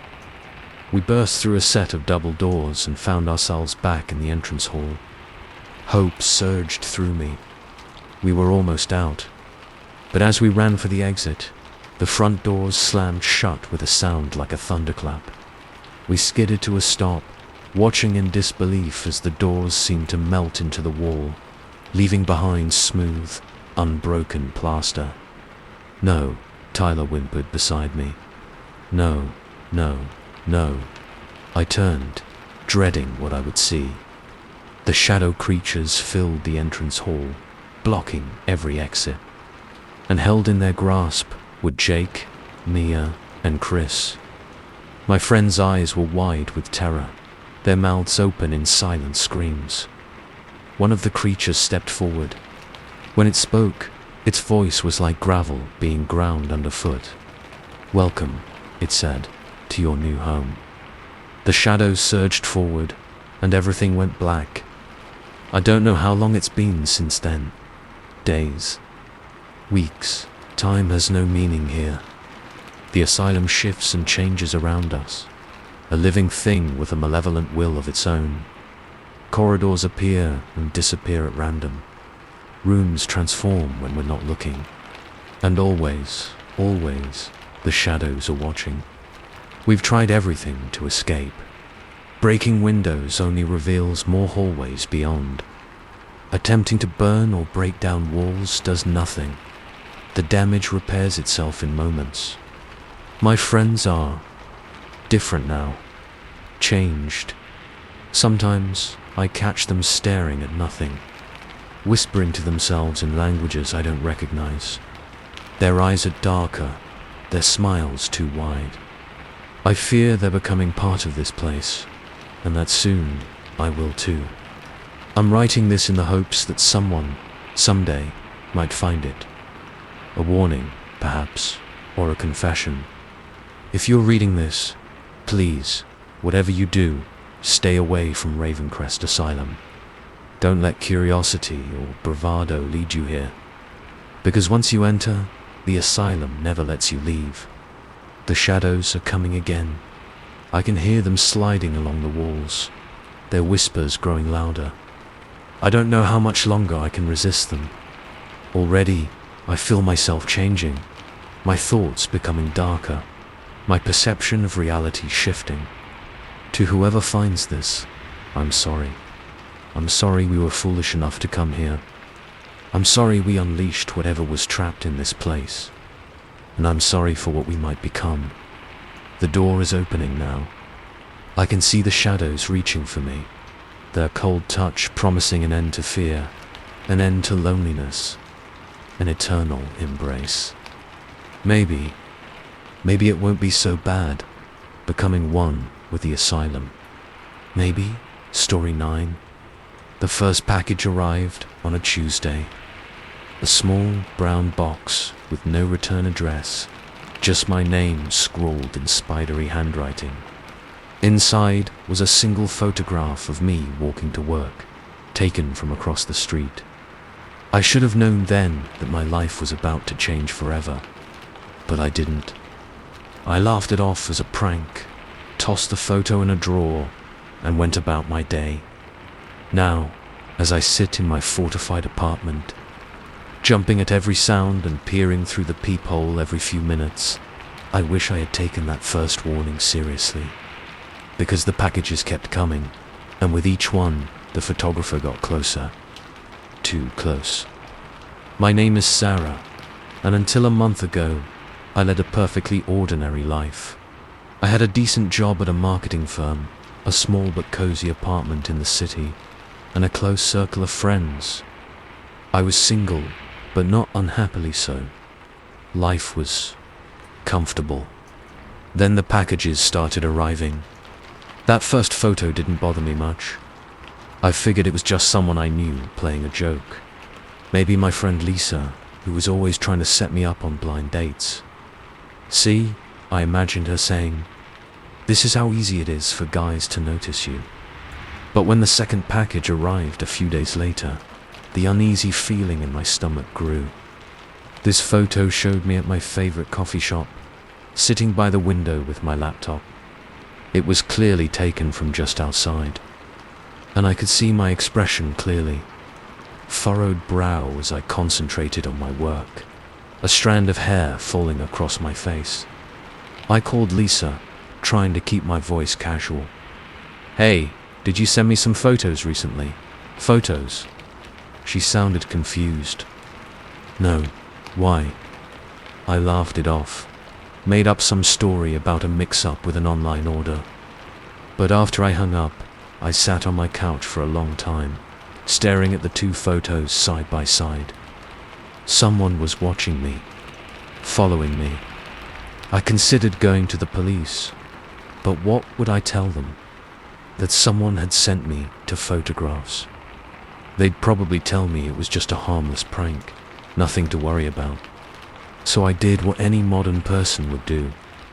I Googled, "What to do if someone is stalking you," I typed, feeling a chill run down my spine at the word stalking. The advice was all the same. Be aware of your surroundings. Vary your routine. Tell friends and family. I started taking different routes to work, changing up my coffee shop visits. I told my best friend, Mike, about the photos. He offered to stay over for a few nights, but I declined. I didn't want to seem paranoid. A week passed with no more packages. I started to relax, to think maybe it had just been a weird coincidence. Then the third package arrived. This photo was different. It showed me in my apartment, sitting on my couch, the very spot where I'd examined the previous photos. My heart raced as I realized the picture must have been taken through my living room window. I dropped the photo as if it had burned me, backing away until I hit the wall. My eyes darted to the window, half expecting to see a face peering in. But there was nothing, just the usual view of the building across the street. With shaking hands, I called Mike. "Can you come over?" I asked, my voice trembling. Now, he must have heard the fear in my voice because he didn't ask questions, just said he'd be there in 10 minutes. While I waited, I paced my apartment, checking and rechecking that all the windows were locked. When Mike arrived, I showed him the photos. His face grew serious as he looked at them, especially the last one. "Sarah, you need to go to the police," he said. "This isn't a joke anymore. Someone's stalking you." I nodded, feeling a mix of relief that someone else saw the danger and fear at having it confirmed. Mike stayed with me while I filed a police report, his presence a comforting anchor as I recounted the events to a sympathetic but ultimately unhelpful officer. "Unfortunately, there's not much we can do at this point," the officer said. "There's no direct threat, and we don't know who's sending these. But we'll keep the report on file, and if anything else happens, don't hesitate to call us." I left the station feeling frustrated and scared. What was I supposed to do? Just wait for something worse to happen? Mike helped me install new locks and a security camera that night. We closed all the curtains, checked every corner of the apartment. He offered to stay, but I insisted I'd be fine. I needed to feel like I could handle this on my own. But sleep didn't come easily that night. Every creak of the building, every car passing outside, had me sitting bolt upright in bed, heart pounding. When my alarm went off in the morning, I felt like I hadn't slept at all. I called in sick to work, not ready to face the outside world. Instead, I spent the day researching personal security measures, ordering pepper spray and a door wedge alarm. The next few days passed in a haze of paranoia. I jumped at every sound, flinched when strangers got too close on the street. My friends noticed, of course. They tried to help, offering to escort me places, telling me to call any time, day or night. But they couldn't be with me all the time, and the constant fear was exhausting. A week after the third photo, another package arrived. My hands shook so badly I could barely open it. Inside was a photo of me sleeping, clearly taken from inside my bedroom. I screamed, dropping the photo and backing away. How? How? The doors were locked, the windows secured. How could someone have gotten in? I called the police in hysterics, barely able to form coherent sentences. They sent a car, took another report, dusted for fingerprints, but there was nothing. No signs of forced entry. no evidence left behind. Just the photo, a silent testament to my vulnerability. I couldn't stay in the apartment after that. I packed a bag and went to stay with Lisa, my whole body shaking as I explained what had been happening. She was horrified, insisting I stay as long as I needed. But even in the safety of Lisa's guest room, I couldn't relax. Every shadow seemed to hide a threat. Every noise was a potential intruder. I barely slept, barely ate. My world had shrunk to a pinpoint of fear and anxiety. And still, the packages came. To Lisa's address now, somehow. Photos of me entering her building, sitting in her living room. Even one of me tossing and turning in the guest bed. Lisa wanted to go to the media to make the story public in hopes of scaring off the stalker. But the thought of more people knowing, of more eyes on me, made me feel sick. I just wanted to disappear. I quit my job, too scared to keep to any kind of regular schedule. I deleted all my social media accounts, changed my phone number. I became a ghost, trying to erase any trace of my existence. But it didn't matter. The photos kept coming, now to whatever temporary address I was using. Hotels, friends' houses, even a campground where I'd fled in desperation. Always finding me, always watching. The last package arrived yesterday. I'm back in my own apartment now, having run out of places to hide. This photo was different from the others. It showed me sitting at my kitchen table, head in my hands. But next to me in the photo, with a hand on my shoulder, was a figure. Blurry, indistinct, but undeniably there. I'd been alone when that photo was taken. I know I had been. Which means the photographer, my stalker, can somehow be in the room with me without me knowing. Invisible, a ghost. I don't know anymore. I don't know what's real and what's paranoia. I've barricaded myself in my bedroom. There's enough food and water here to last a few days. I've pushed the dresser in front of the door, covered every reflective surface. My phone is my only connection to the outside world.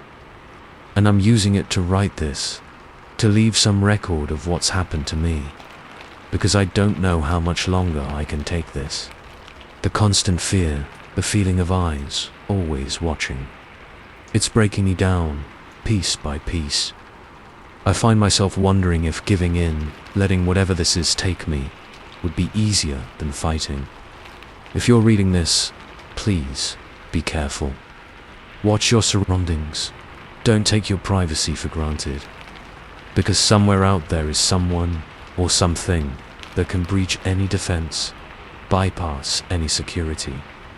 And it might decide to start sending you packages next. I can hear something now, a soft scratching at the door. The dresser is starting to move, inch by inch, though I can't see anyone pushing it. My phone camera is open, pointed at the door. Maybe, if whatever it is finally shows itself, I'll have proof. Maybe someone will believe me. The door is opening. I can see a shadow falling across the floor. Story 10. The ticking was driving me insane. Backwards. Always backwards. With each passing second, the watch on my wrist pulled me further into a world I was never meant to see. A world of unavoidable tragedies and unstoppable fates. I should have known better than to accept an heirloom from a family I barely knew. But curiosity is a powerful thing, and now I'm trapped in a nightmare of my own making. This is my story. A warning to those who think the ability to see the future is a gift. Trust me, it's anything but. It all started with a letter. A thick, cream-colored envelope that arrived on a Tuesday, bearing a return address I didn't recognize. Inside was a single sheet of paper and a small velvet box. The letter was brief, written in an elegant, old-fashioned script. Dear Mr. James Holloway. As the last living descendant of the Holloway line, it falls to you to inherit this family heirloom. Guard it well, and may it serve you better than it did your ancestors. With regards, the executor of the Holloway estate. Curious, I opened the box. Inside was a pocket watch, antique by the look of it. The case was tarnished silver, engraved with intricate swirling patterns. When I popped it open, I was surprised to see the hands moving counterclockwise. Must be broken, I muttered to myself, setting it aside. I had work to do, deadlines to meet. The mysterious watch could wait, but as the day wore on, I found my gaze continually drawn to it. There was something off about it. The ticking seemed too loud, too insistent, and despite the backwards movement, it kept perfect time.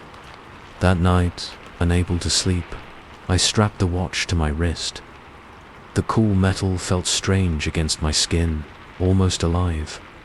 As I drifted off, the steady tick-tick-tick followed me into my dreams. I woke with a start, heart pounding.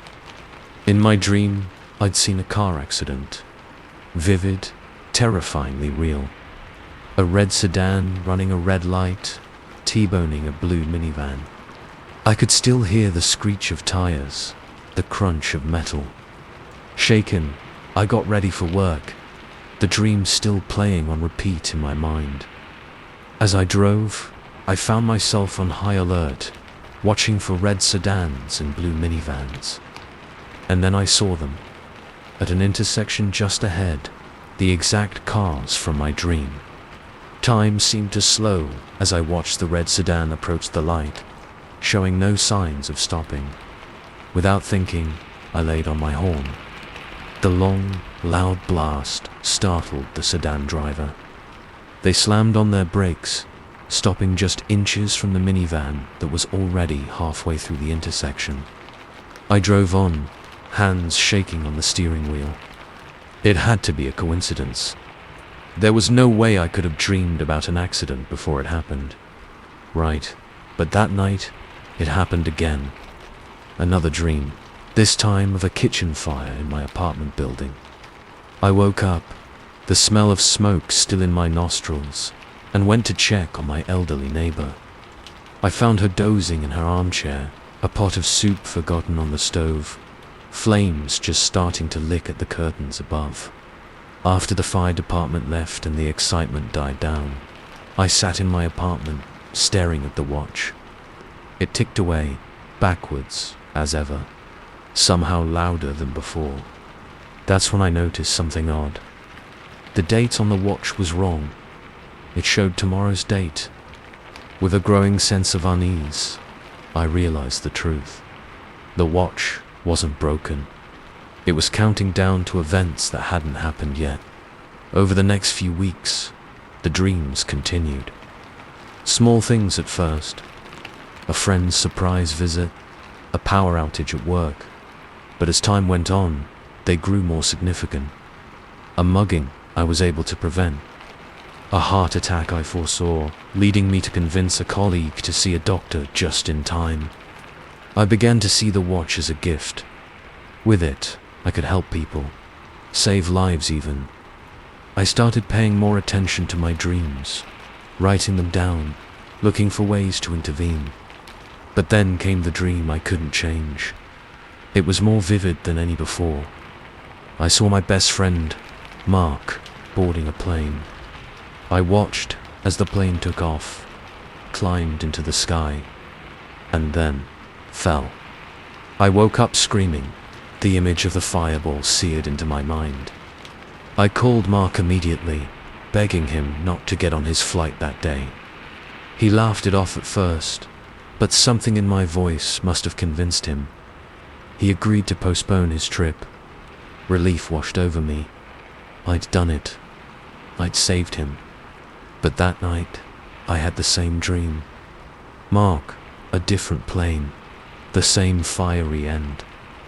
I called him again. Again, he agreed not to fly. And again, the dream came. This continued for days. No matter what I did, no matter how I tried to warn him or change his plans, the dream remained the same. It was as if fate itself was conspiring against him. Desperate, I confessed everything to Mark. Told him about the watch, the dreams, my growing certainty that he was destined to die in a plane crash. He listened patiently, concern etched on his face. "James," he said gently when I'd finished, "I think you need help. This watch, these dreams, it's not healthy. Please, talk to someone." His words stung, but a part of me wondered if he was right. Was I losing my mind? But the dreams didn't stop. Night after night, I watched my best friend die. And slowly, I began to realize the horrible truth. I couldn't change what I saw. I could delay it, perhaps, but not prevent it. The watch wasn't a gift. It was a curse. I became obsessed with finding a way to break the cycle. I researched the Holloway family history, looking for clues about the watch's origin. I found stories of ancestors plagued by visions, driven mad by foreknowledge they couldn't use. One account, written by my great-great-grandfather, chilled me to the bone. The watch shows us what will be, not what may be. To see the future is to be trapped by it. Free will is an illusion. We are all just actors in a play already written. I refused to accept that. There had to be a way to change things, to save Mark. In my desperation, I considered destroying the watch. But every time I tried, something stopped me. A sudden phone call, a knock at the door, my own hand refusing to obey my commands. Weeks turned into months. I grew pale and thin, dark circles forming under my eyes from lack of sleep. I stopped going to work, stopped seeing friends. My entire existence became focused on finding a way to save Mark. And then, one night, the dream changed. I saw myself boarding the plane instead of Mark. Saw my own face, pale and resolute, as the aircraft climbed into the sky. Watched as it fell, as flames engulfed it. When I woke, I knew what I had to do. I called Mark, told him I'd been wrong about everything, apologized for worrying him. "In fact," I said, trying to keep my voice steady, "I'm thinking of taking a trip myself. Clear my head, you know." He was relieved, happy to hear I was doing better. We made plans to meet for dinner when I got back. Now, I sit in the airport, waiting to board the very flight I've seen destroy itself 100 times in my dreams. The watch ticks on my wrist, louder than ever. In a few hours, it will stop. And so will I. I'm not sure why I'm writing this. A confession, a warning. Maybe I just need someone to understand why I'm doing what I'm doing. To whoever finds this, the watch will come to you next. It always finds a new bearer. When it does, remember my story. Remember that seeing the future doesn't mean you can change it. It just means you have to watch helplessly as it unfolds. They're calling my flight now. I can hear the fear in the announcer's voice, see the nervous glances between the staff. They know something's wrong, even if they don't know what. I stand up, my legs shaky, but my resolve firm. This is the only way to save Mark, to break the cycle. As I walk towards the gate, I glance down at the watch one last time.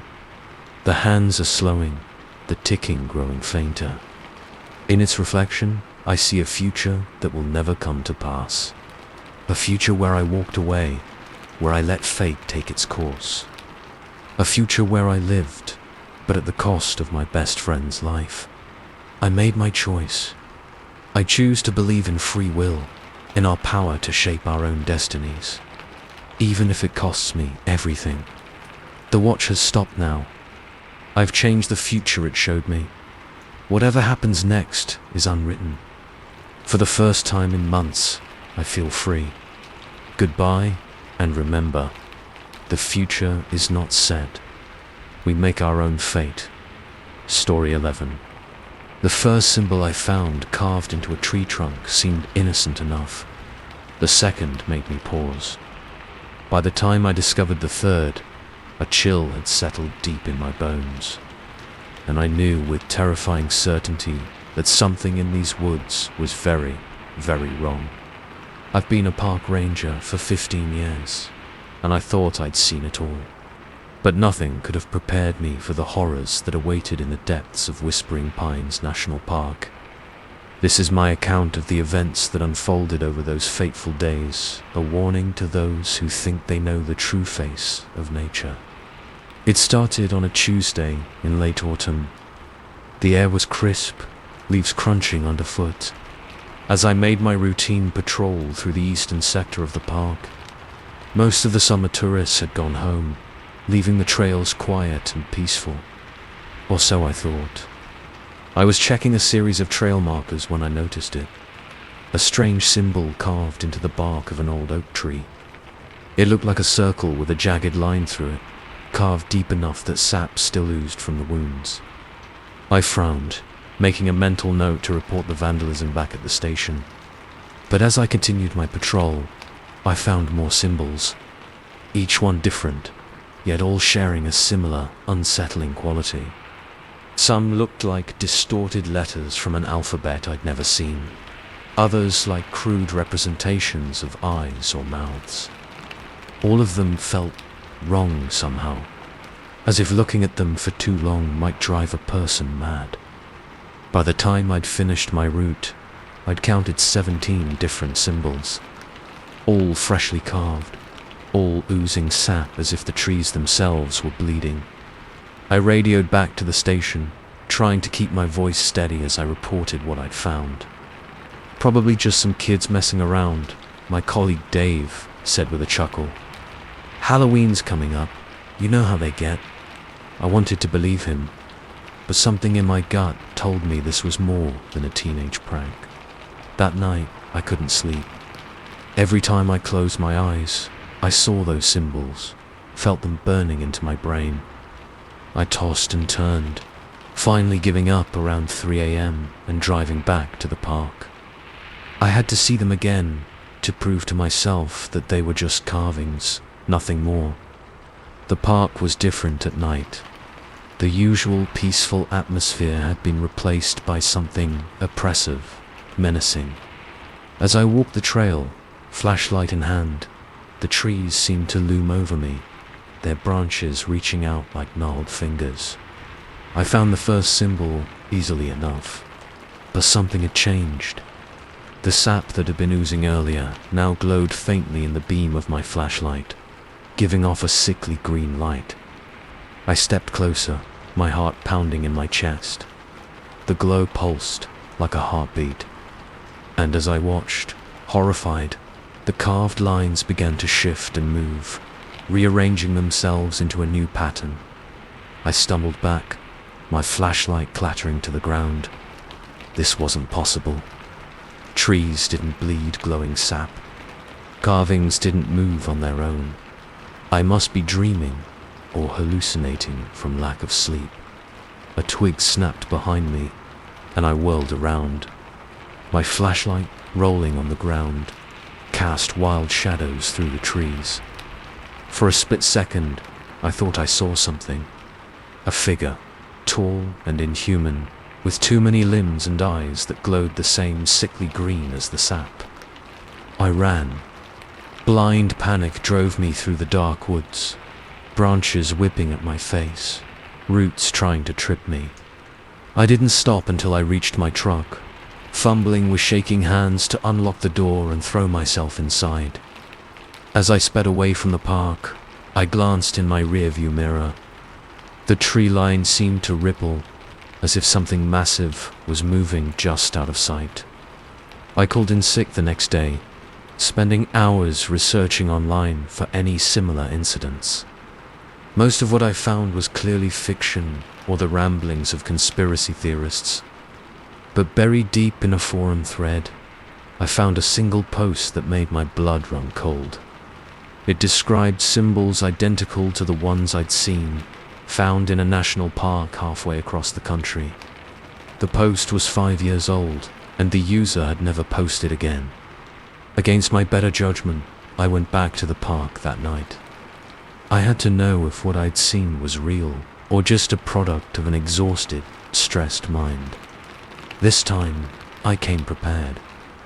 I brought a camera to document the symbols, and a can of spray paint to mark my trail.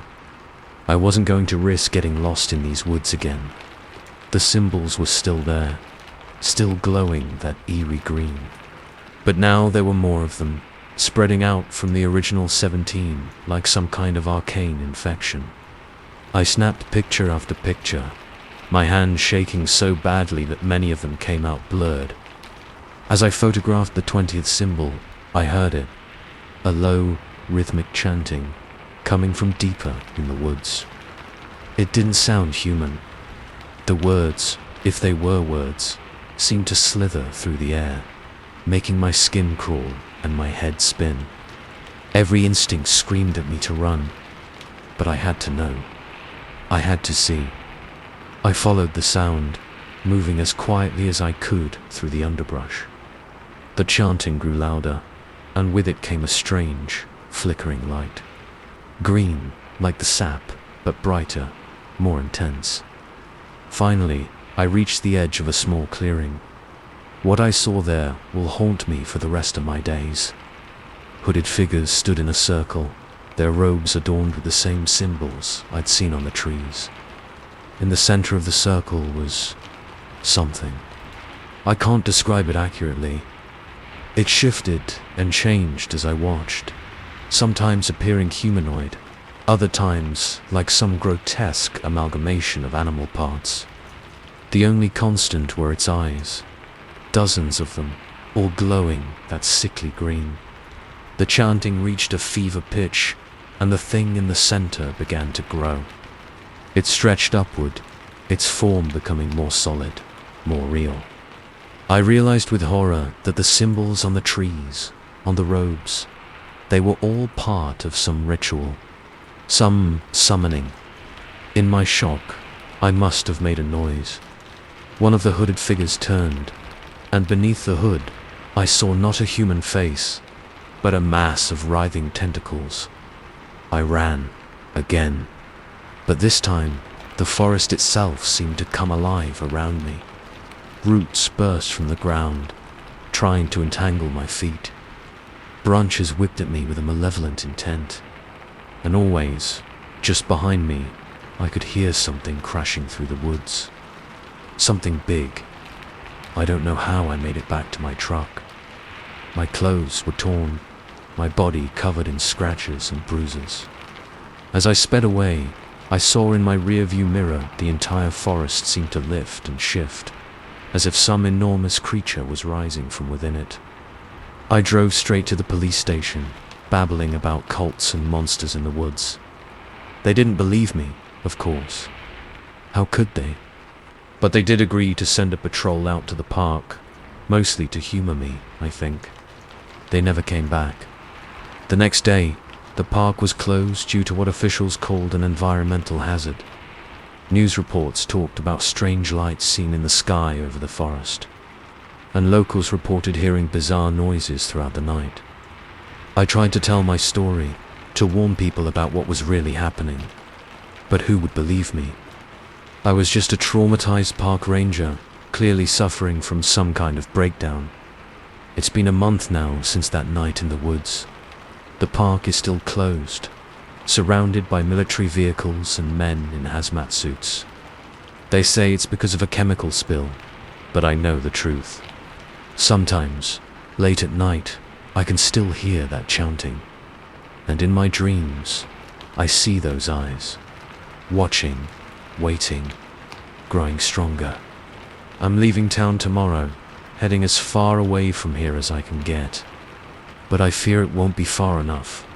Because whatever was awakened in those woods, whatever is growing and spreading through those twisted symbols, it's not confined to whispering pines anymore. It's out there, waiting, and it's hungry. So if you're ever hiking in the woods and you see strange symbols carved into the trees, don't dismiss them as vandalism.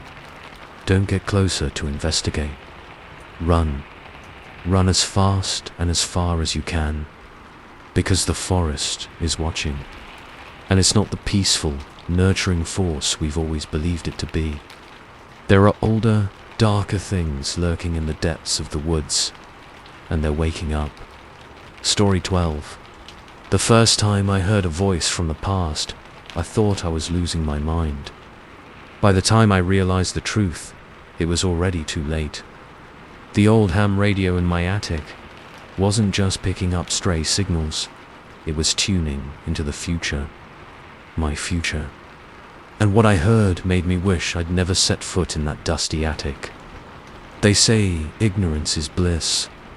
After what I've been through, I couldn't agree more.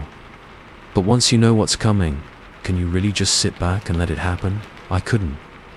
And that's where my nightmare began. It all started when I moved into my grandmother's old house.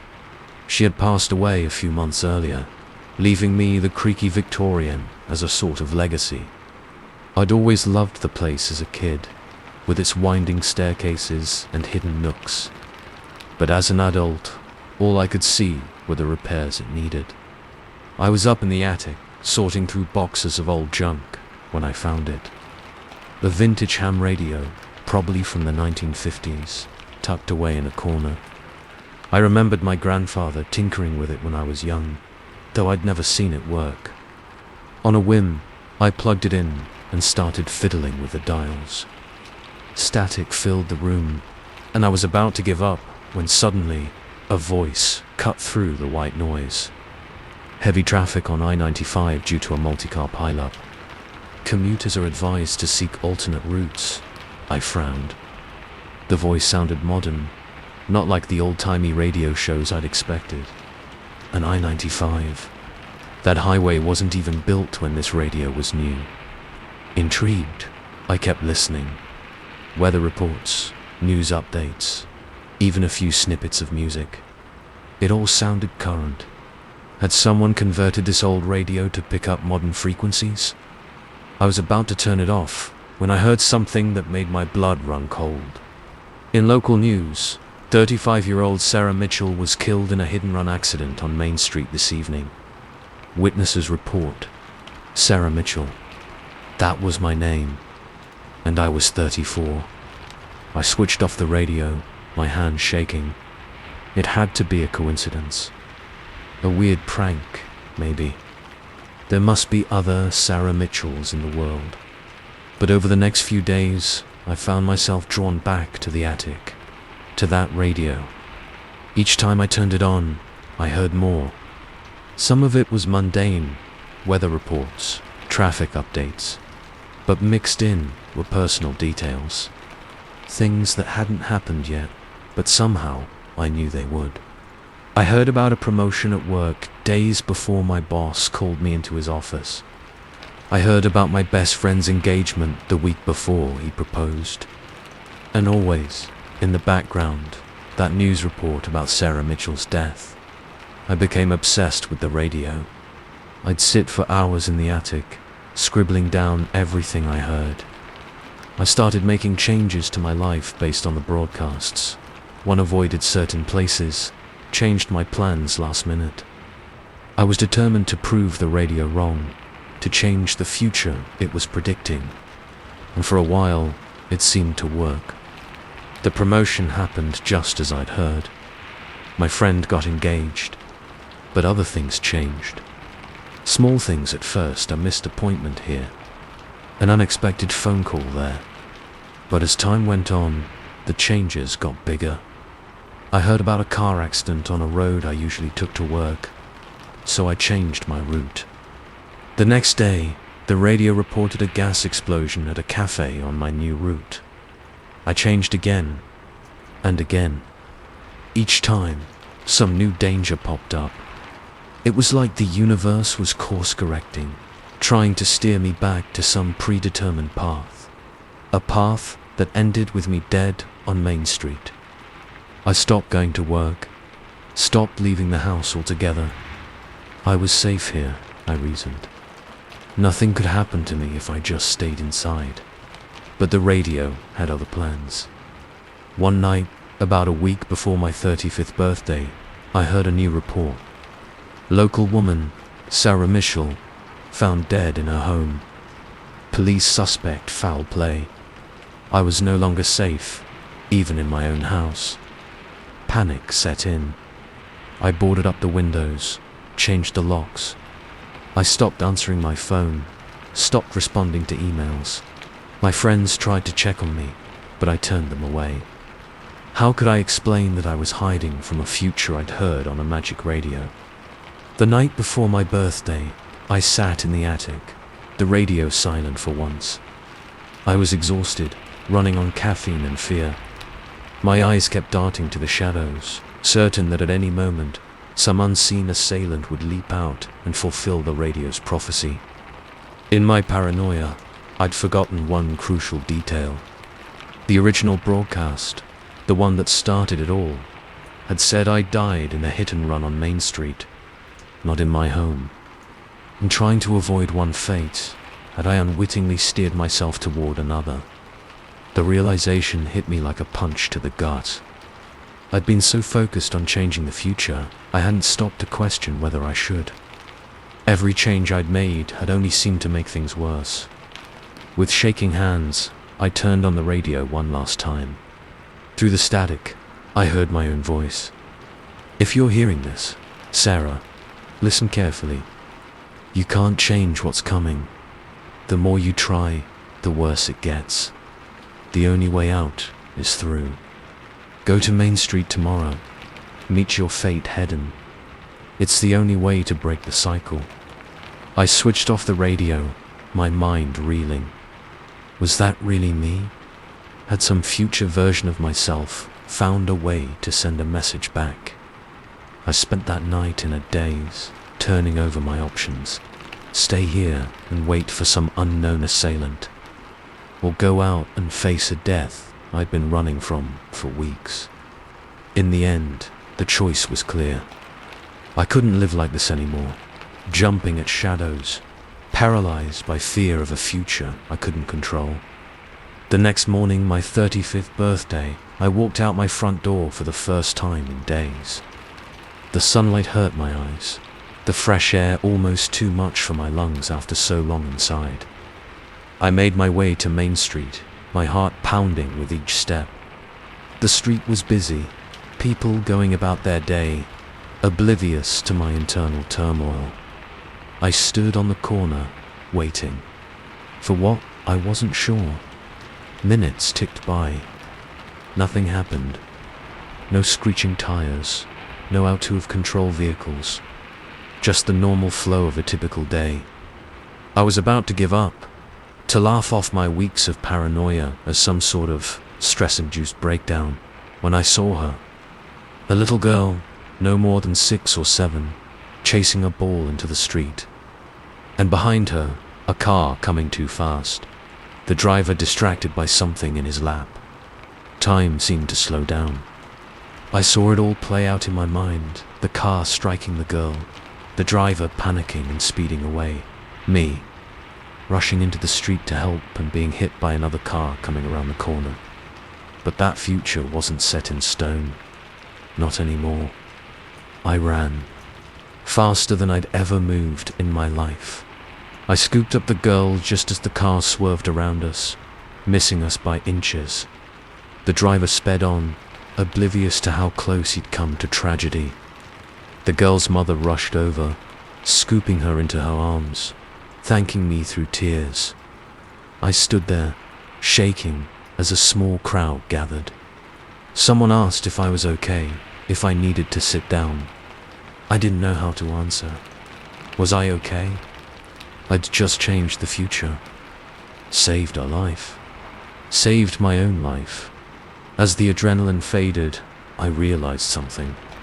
The weight I'd been carrying for weeks, the fear that had consumed me, it was gone. Whatever power that radio had held over me was broken. I walked home in a daze, my mind struggling to process everything that had happened. When I reached my house, I went straight to the attic. The radio sat there, silent and innocent looking. With a sudden surge of anger, I grabbed it and threw it to the ground. It shattered, pieces scattering across the attic floor. Among the debris, something caught my eye. A small piece of paper, yellowed with age. I picked it up, unfolding it carefully. In faded ink, I read, "To whoever finds this radio, the future is not set. It's a gift and a curse to know what's coming. Use this knowledge wisely, for every action has a consequence. The only way to truly change the future is to change yourself." It was signed with my grandmother's name. I sank to the floor, the note clutched in my hand. All this time, I'd been running from a future I thought was fixed. But the real lesson was learning how to face it, how to make the right choices when it mattered most. I don't know if I'll ever fully understand what happened, if that radio truly showed me the future, or if it was all some elaborate lesson from beyond the grave. But I do know this: I'm no longer afraid of what tomorrow might bring. The future isn't written.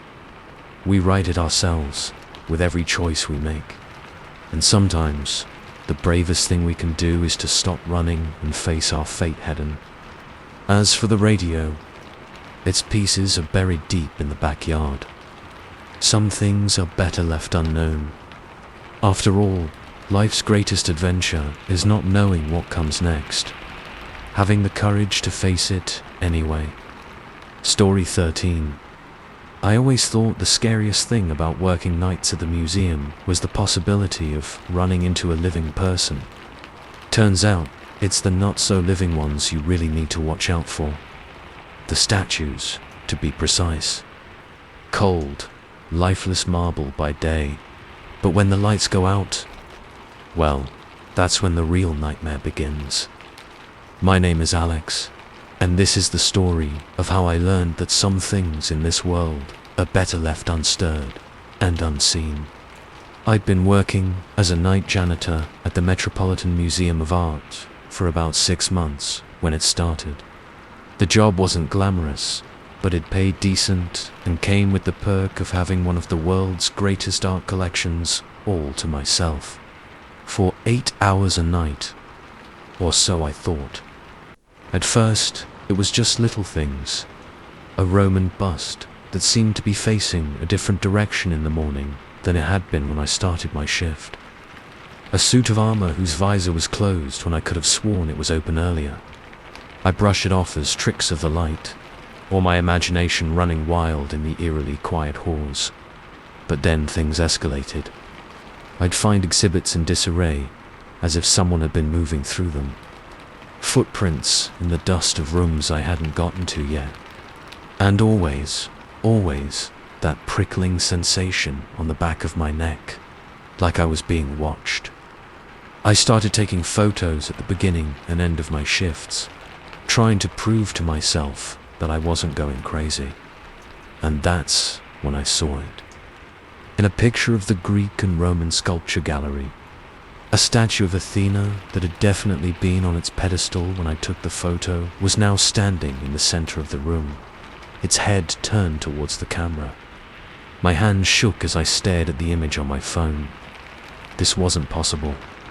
Statues didn't move. They couldn't. But the evidence was right there in front of me. I considered quitting right then and there, but a mixture of curiosity and stubborn disbelief made me stay. I had to know what was really going on. The next night, I came prepared. I set up a small camera in the Greek and Roman gallery, hidden behind a potted plant. Then I went about my usual routine, all the while feeling like every statue, every painting, every ancient artifact was watching me. When my shift ended, I retrieved the camera with trembling hands. Part of me didn't want to look, didn't want to know, but I had to see. The footage started normally enough. The gallery was still, silent. But about 3 hours in, something changed. It started with a twitch. The finger of a marble faun moved. Then, slowly, agonizingly, the statue began to turn its head. I watched in horror as, one by one, the statues came to life. They stepped down from their pedestals, stretching limbs that should have been solid stone. They moved through the gallery, examining other exhibits, touching things with curious fingers. And then, as dawn approached, they all returned to their places. By the time the first rays of sunlight filtered through the windows, everything was as it should be, as if nothing had happened. I sat there, staring at my phone, my mind struggling to process what I'd seen. This couldn't be real. And yet, I had proof. Undeniable, terrifying proof. That night, I did something stupid. Something that, looking back, I realized was the beginning of the end. I decided to stay and watch. I hid in a supply closet near the Greek and Roman gallery, my heart pounding so loud I was sure it would give me away. As the hours ticked by, I began to think I'd imagined it all. That the video had been some elaborate hoax or a stress-induced hallucination. And then I heard it. The sound of stone grinding against stone. Peering through the crack in the door, I watched as history came to life before my eyes. Statues of gods and heroes stepped down from their pedestals. Busts turned their heads, marble eyes blinking as if waking from a long sleep. They moved through the gallery with purpose, as if following some unspoken routine. I saw a statue of Zeus casually lean against a column, watching as Aphrodite adjusted her stone hair. A group of athletes from a frieze gathered in a corner, gesturing as if in deep conversation. It was beautiful, in a terrifying sort of way. These beings, trapped in stone for centuries, finally free to move, to interact. I found myself leaning forward, desperate to hear what they were saying. That was my mistake. The door creaked. Just slightly, but in the silence of the museum, it might as well have been a gunshot. Every statue in the gallery froze. Then, as one, they turned towards my hiding spot. I saw confusion in those stone faces, then something darker. Anger, fear. I burst out of the closet, no longer caring about stealth. I ran, faster than I'd ever run in my life. Behind me, I could hear the thunderous footsteps of the pursuing statues. I fled through the Egyptian wing, past sarcophagi that were starting to rumble ominously. Through the medieval gallery, where suits of armor were climbing down from their stands, metal joints creaking. Every exhibit I passed seemed to be coming to life, awakened by the commotion. Paintings rippled, figures stepping out of their frames. Indigenous masks chattered and clacked their wooden teeth. I made it to the main entrance, fumbling with my keycard to unlock the door. Just as I heard it beep, a cold, stone hand clamped down on my shoulder. I was spun around, coming face to face with the Athena statue. Up close, I could see every detail of her face. The fine lines in the marble, the unseeing eyes that somehow still managed to convey a world of emotion. She opened her mouth, and a sound like grinding rocks emerged. I don't know what made me do it. Fear, probably, or some deep-seated instinct for self-preservation. But as Athena's stone fingers tightened on my shoulder, I blurted out, "I won't tell anyone." I swear, the pressure on my shoulder eased, just slightly. Athena tilted her head, those blank eyes studying me. Around us, other statues and artifacts had gathered, a bizarre menagerie of history come to life. "You have seen," Athena said, her voice like gravel being crushed. "None have seen and lived." "Please," I begged, my voice cracking. "I don't understand any of this. I won't say a word. Just let me go." There was a long moment of silence. The statues looked at each other, seeming to communicate without words. Finally, Athena spoke again, "You will be judged," she said. "If you are found worthy, you may live. If not, she'll let the threat hang in the air." What followed was the strangest trial in history. I was questioned by figures from every era, every culture. A pharaoh demanded to know my lineage. A medieval knight asked about my honor. A Mayan priest inquired about my understanding of the cosmos. I answered as best I could, my mind reeling from the impossibility of it all. As the sky outside began to lighten, I could sense the statues growing restless. Finally, Athena raised a hand for silence. "We have judged you, Alex of the Night Watch," she said. "You may live and keep your position here. But know this, you are now one of us, a keeper of secrets. If you betray us, your fate will be worse than death. Do you understand?" I nodded, not trusting myself to speak. "Good," Athena said. "Now it is time for us to rest. Go and remember your oath." As the first rays of sunlight touched the windows, the statues and artifacts rushed back to their places. I watched in awe as they resumed their poses, becoming once more the silent sentinels of history. I've been working at the museum for 2 years now. Every night, I watch as the exhibits come to life, no longer hiding in fear but accepted as a strange sort of confidant. I've learned more about history from these midnight conversations than I ever did in school. But I'll never forget that first night, the terror and wonder of realizing that the line between life and art, between past and present, is far blurrier than we imagine. And every morning, as I leave the museum, I look back at Athena's statue and whisper a quiet thank you. For sparing my life, yes, but also for showing me a world beyond my wildest dreams. So, the next time you're in a museum, take a closer look at the statues around you. And if you think you see one move, just ever so slightly, well, maybe it's best to pretend you didn't see anything at all. Some secrets, after all, are best left in the quiet halls of history. Story 14. The first time I noticed my reflection was out of sync. I thought I was just tired. By the time I realized what was really happening, it was already too late. My reflection wasn't just mimicking me, anymore was becoming me, and I was fading away. They say you should never trust a mirror to show you who you really are. I wish I'd listened, because now, as I write this, I'm not sure how much longer I'll exist at all. It started on a Tuesday. I remember because I had an important presentation at work, and I'd spent an extra few minutes that morning making sure my tie was straight and my hair was neat. As I leaned in close to the bathroom mirror, checking for any stray hairs, I noticed something odd. My reflection blinked a split second after I did.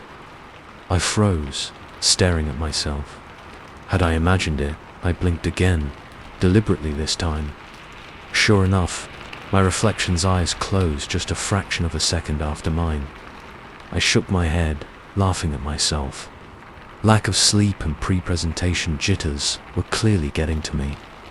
I finished getting ready and headed to work, pushing the strange occurrence to the back of my mind. But over the next few days, I couldn't shake the feeling that something was off. Every time I passed a reflective surface, a shop window, a polished elevator door, even the blank screen of my turned-off phone, I found myself studying my reflection. The delay was subtle, almost imperceptible, but it was there. My reflection was always just slightly behind my movements. By the end of the week, the delay had grown more noticeable. When I raised my hand, my reflection took a full second to copy the motion. When I spoke, I could see my mirrored lips forming the words after I'd already said them. I started avoiding mirrors. I shaved by feel, stopped checking my appearance before leaving the house. But in a world full of reflective surfaces, it was impossible to escape completely. The worst part was, no one else seemed to notice. When I tried to point it out to my girlfriend, Sarah, she just looked at me with concern and asked if I was feeling all right. My best friend Mike laughed it off as a joke. I began to wonder if I was losing my mind. Then, about 2 weeks after it all started, things took a turn from unsettling to terrifying. I was brushing my teeth, trying not to look directly at the mirror, when movement caught my eye. I looked up, toothbrush still in my mouth, and froze. My reflection was staring back at me, but it wasn't brushing its teeth. It was smiling. I stumbled back, dropping my toothbrush in the sink. The reflected me kept smiling, its eyes following me as I backed away. When I reached the doorway, it raised a hand and waved, almost mockingly. I slammed the bathroom door shut and sank to the floor, my heart pounding. This couldn't be happening. Reflections didn't move on their own. They didn't smile and wave while you were panicking. This had to be a dream, a hallucination, anything but reality. But deep down, I knew. Whatever was happening, it was all too real. From that day on, my reflection became increasingly independent. Sometimes, when I walked past a window, I'd catch a glimpse of it doing something completely different from what I was doing. Once, as I was hurrying to catch the bus, I saw my reflection casually leaning against a storefront, checking its watch. I started to notice other changes, too. Small things at first. A book on my nightstand that I didn't remember buying. A new shirt in my closet that wasn't my style. Friends referencing conversations I had no memory of having. It was as if my reflection was living a life parallel to mine, and somehow that life was bleeding into my reality. I became paranoid, constantly checking my surroundings, afraid of what I might see. I stopped going out unless absolutely necessary. I covered every reflective surface in my apartment with sheets or newspaper, but it didn't help. I could still feel it out there, living my life better than I ever had. One night, unable to sleep, I crept to the bathroom and slowly peeled back the newspaper from the mirror. My reflection was there, but it wasn't a mirror image anymore. While I was haggard, unshaven, with dark circles under my eyes, the me in the mirror looked well rested and groomed. It smiled when it saw me, but there was no warmth in that smile. "Who are you?" I whispered. My reflection's lips moved, but I couldn't hear what it was saying. It pointed to itself, then to me, then made a switching motion with its hands. The meaning was clear. It wanted to trade places. I stumbled back, shaking my head. "No," I said. "This is my life. You can't have it." The reflection's face hardened. It pounded on the other side of the mirror, its fist making a dull, thudding sound that shouldn't have been possible. I fled the bathroom, my heart racing. The next day, Sarah came over. She took one look at me, and her eyes widened in shock. "What happened to you?" she asked. "You look terrible." I tried to explain, the words tumbling out in a jumbled mess. About the delay, the independent movements, the parallel life my reflection seemed to be living. Sarah listened, her face a mask of concern and disbelief. "I think you need help," she said gently. "Maybe you should talk to someone. A professional." I laughed bitterly. "A professional what?" "Mirror expert. Doppelganger specialist." Sarah just shook her head and left. I had a sinking feeling it might be the last time I saw her. As the days passed, I felt myself growing weaker, more transparent. My reflection, on the other hand, seemed to be gaining strength. It no longer merely mimicked my movements or lived a separate life. Now, it was actively replacing me. I'd wake up to find myself in places I didn't remember going. My phone would be full of text messages I didn't recall sending. Colleagues would congratulate me on presentations I hadn't given. It was living my life, and doing a better job of it than I ever had. I became a ghost in my own existence, watching helplessly as this other me took over. I tried to fight it, to assert my reality, but it was like trying to hold on to smoke. The more I struggled, the faster I seemed to fade. One morning, I woke up and couldn't see my hands. I rushed to the bathroom, tearing down the newspaper covering the mirror. My reflection was there, solid and real, while I was barely visible, a faint outline shimmering in the air. The reflection smiled, but this time there was a hint of sympathy in its eyes. It mouthed something that looked like "I'm sorry," and then reached out. Its hand came through the mirror, solid and warm. I felt a tug, as if every atom of my being was being pulled toward the mirror. I tried to resist, but I was too weak, too insubstantial. In one dizzying moment, I was yanked forward. There was a sensation of falling, of twisting inside out, and then I was on the other side of the mirror, looking out at the bathroom I'd just been standing in. I pressed my hands against the glass, feeling the cold, solid surface under my palms.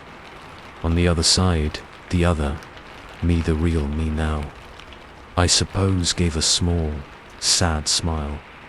"Take care of them," it said, its voice muffled through the glass. Then it turned and walked away. I'm still here, on this side of the mirror, watching as this other me lives my life, loves my girlfriend, hangs out with my friends. He's doing a good job, I have to admit, better than I ever did. Sometimes, late at night, he'll come and stand in front of the mirror. We'll look at each other, two versions of the same person, separated by an impossible barrier. I want to hate him, but I can't, because in his eyes, I see the same fear, the same confusion that I felt. He didn't ask for this any more than I did. I don't know if I'll ever find a way back to the other side. I don't even know if I want to anymore. This side of the mirror isn't so bad once you get used to it. Everything's backward, sure, but at least here, I don't have to worry about another me taking over. So if you're reading this, be careful the next time you look in a mirror. Really look at your reflection. Is it truly in sync with you? Or is there a slight delay, a flicker of independent movement? And if you do notice something off, whatever you do, don't let it switch places with you. Because once you're on this side of the mirror, there's no going back. Trust me, I know. After all, every reflection has a story. This one just happens to be mine. Story 15. I never believed in premonitions until I met Mrs. Gladys at Sunny Meadows nursing home. Her rheumy eyes would fix on a resident, and she'd whisper, "It's your time, dearie." Within days, they'd be gone. I laughed it off at first, but as the body count rose, I realized I was witnessing something beyond explanation. And then, one fateful day, those eyes turned to me. My name's Emily, and this is the story of how I learned that sometimes knowing the future is the worst curse of all. I started working at Sunny Meadows right after college. It wasn't my dream job, but it paid the bills. While I figured out what I wanted to do with my life, the work was often demanding and sometimes heartbreaking, but there were moments of joy too.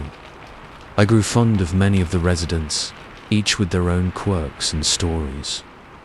Mrs. Gladys was different from the start. She was ancient, even by nursing home standards, with paper-thin skin and wispy white hair.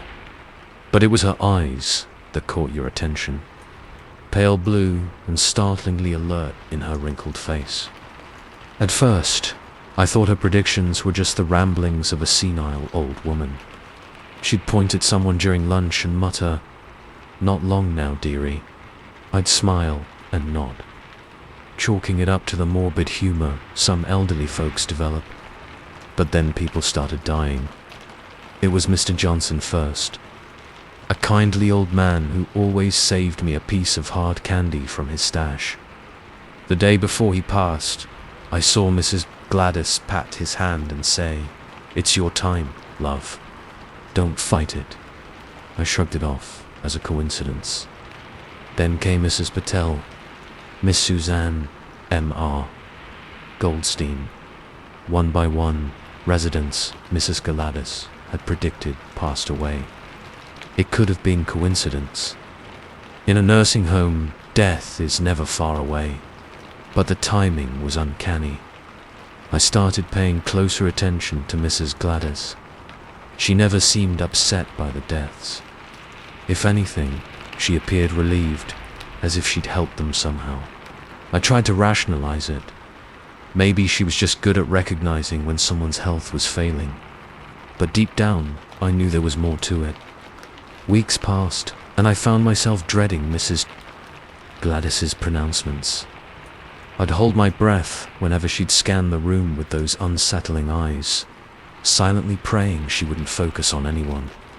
One rainy Tuesday, I was helping Mrs. Gladys with her lunch when she grabbed my wrist. Her grip was surprisingly strong for someone so frail. She looked up at me, her eyes clearer than I'd ever seen them. "Emily, dear," she said, her voice barely above a whisper. "I need to talk to you." Privately, against my better judgment, I wheeled her back to her room after lunch. As I helped her into her favorite armchair, she patted the seat next to her. "Sit, child. We need to have a chat about my gift." I perched on the edge of the seat, my heart racing. "Mrs. Gladys, I don't know what you mean." She chuckled, a dry sound like rustling leaves. "Oh, I think you do. You've noticed, haven't you? How I always know when it's someone's time." I nodded, unable to speak. "It's not a gift, dear. It's a curse." She sighed, suddenly looking every one of her 90-plus years. "I've carried this burden for decades, knowing when death will come, but being powerless to stop it." "But how?" I managed to ask. "I don't know," she admitted. "It started when I was about your age. Suddenly, I could just tell. I'd look at someone and know, down to my bones, that their time was nearly up." She went on to explain how she'd tried to warn people at first, how she'd been labeled crazy, ostracized. Eventually, she learned to keep quiet, to only offer comfort in those final days. "But I'm tired, Emily," she said, her eyes filling with tears. "So tired, and it's time for me to go." A chill ran down my spine. "Mrs. Gladys, don't talk like that. You're fine." She shook her head. "No, dear. My time is coming. But before I go, I need to pass this on. And I've chosen you." Before I could react, she grabbed my hands. Her skin felt like ice, and I tried to pull away, but her grip was like iron. "I'm sorry," she whispered. "I wouldn't wish this on anyone, but it must be passed on. And you have a kind heart. You'll use it well." A jolt of something passed between us.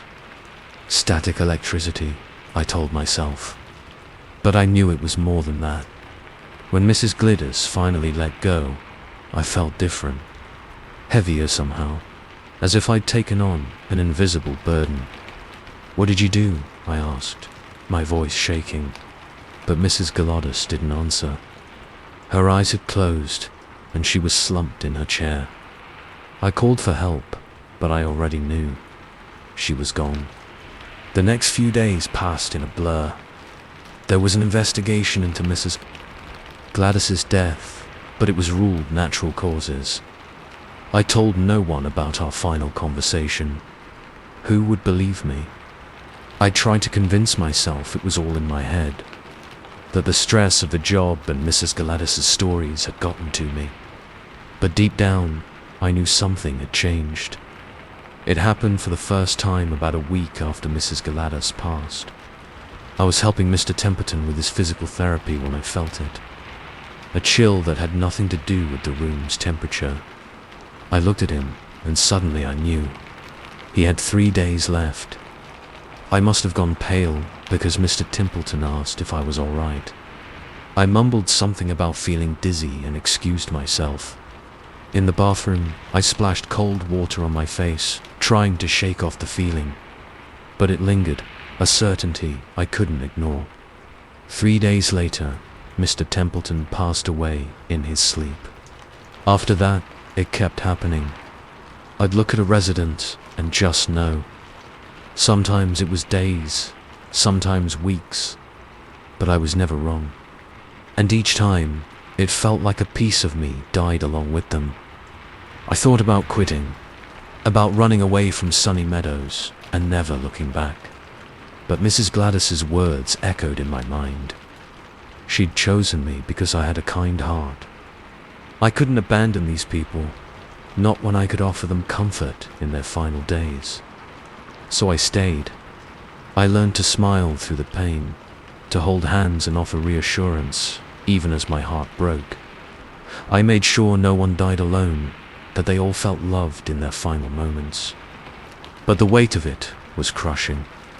I couldn't sleep, couldn't eat. Every time I walked into the nursing home, I was terrified of what I might see, or rather, what I might know. Months passed this way. I became a shadow of myself, constantly exhausted and on edge. My co-workers noticed, of course. They attributed to stress, to the emotional toll of the job. If only they knew. And then, one ordinary Wednesday, it happened. I was in the break room, half-heartedly picking at a sandwich, when I caught sight of my reflection in the microwave door. The chill ran through me, stronger than ever before. I knew, with absolute certainty, that I had 1 week left to live. The sandwich fell from my numb fingers. This couldn't be happening. I was young, healthy. There had to be a mistake. But the feeling was undeniable. The same certainty I'd felt with every other prediction. I went through the rest of my shift in a daze. How does one face their own mortality? What do you do when you know exactly how much time you have left? That night, I sat in my apartment, staring at the wall. I thought about calling my parents, my friends, but what would I say? Hey, just wanted to let you know I'll be dead in a week. No, I can't explain how I know.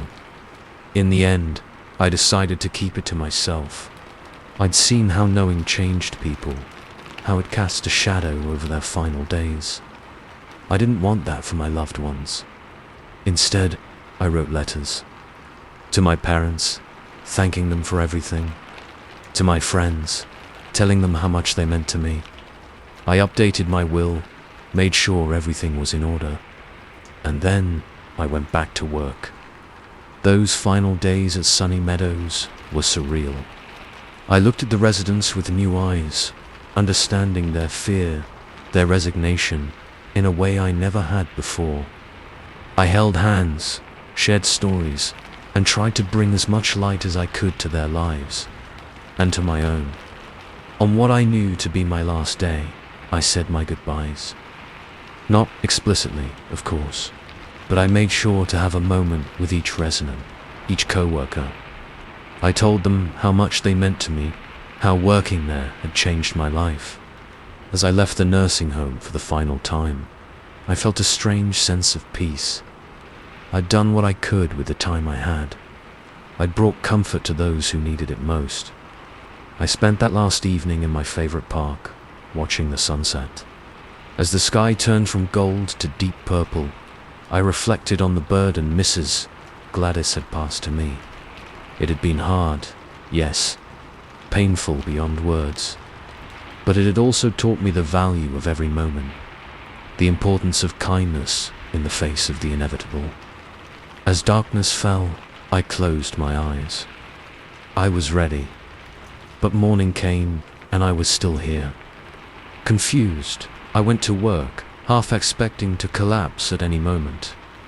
But the day passed, and then another, and another. A week later, I realized the truth. The death I'd foreseen wasn't my own physical death.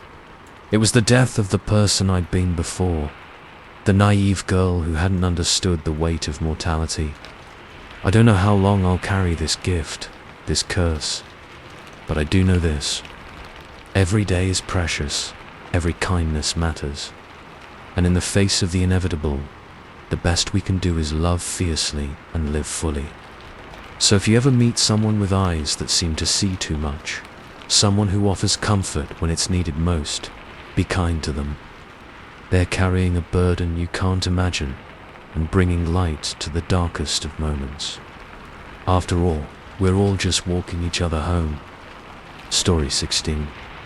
The first time I heard the noise from Unit 23, I dismissed it as the building settling. The second time, I told myself it was probably a rat. But the third time, when I heard what sounded unmistakably like a human voice, I knew I couldn't ignore it anymore. What I discovered in that storage unit would haunt me for the rest of my life. My name is Mike, and this is the story of how a routine night shift at Separate Storage became a descent into a nightmare. I'm still trying to escape.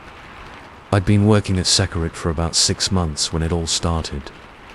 Night shift at a storage facility isn't exactly thrilling, but it paid the bills while I finished my degree. Most nights, I'd do my rounds, check the security cameras, and then kill time reading or watching movies on my laptop. Unit 23 had always been a bit odd.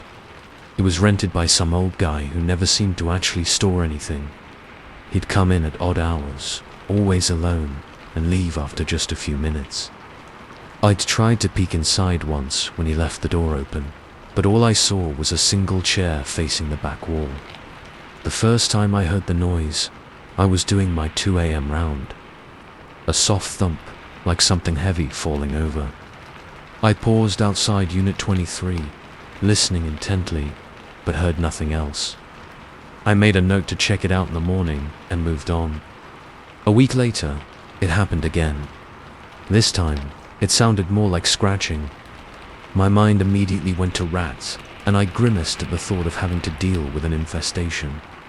But when I shone my flashlight around the unit's door, I saw no signs of rodents. It was the third incident that really got to me. I was in the office, half dozing in front of the security monitors, when I heard it. A voice, muffled but unmistakably human, coming from the direction of Unit 23. I sat bolt upright, my heart racing. "Hello," I called out, grabbing my flashlight.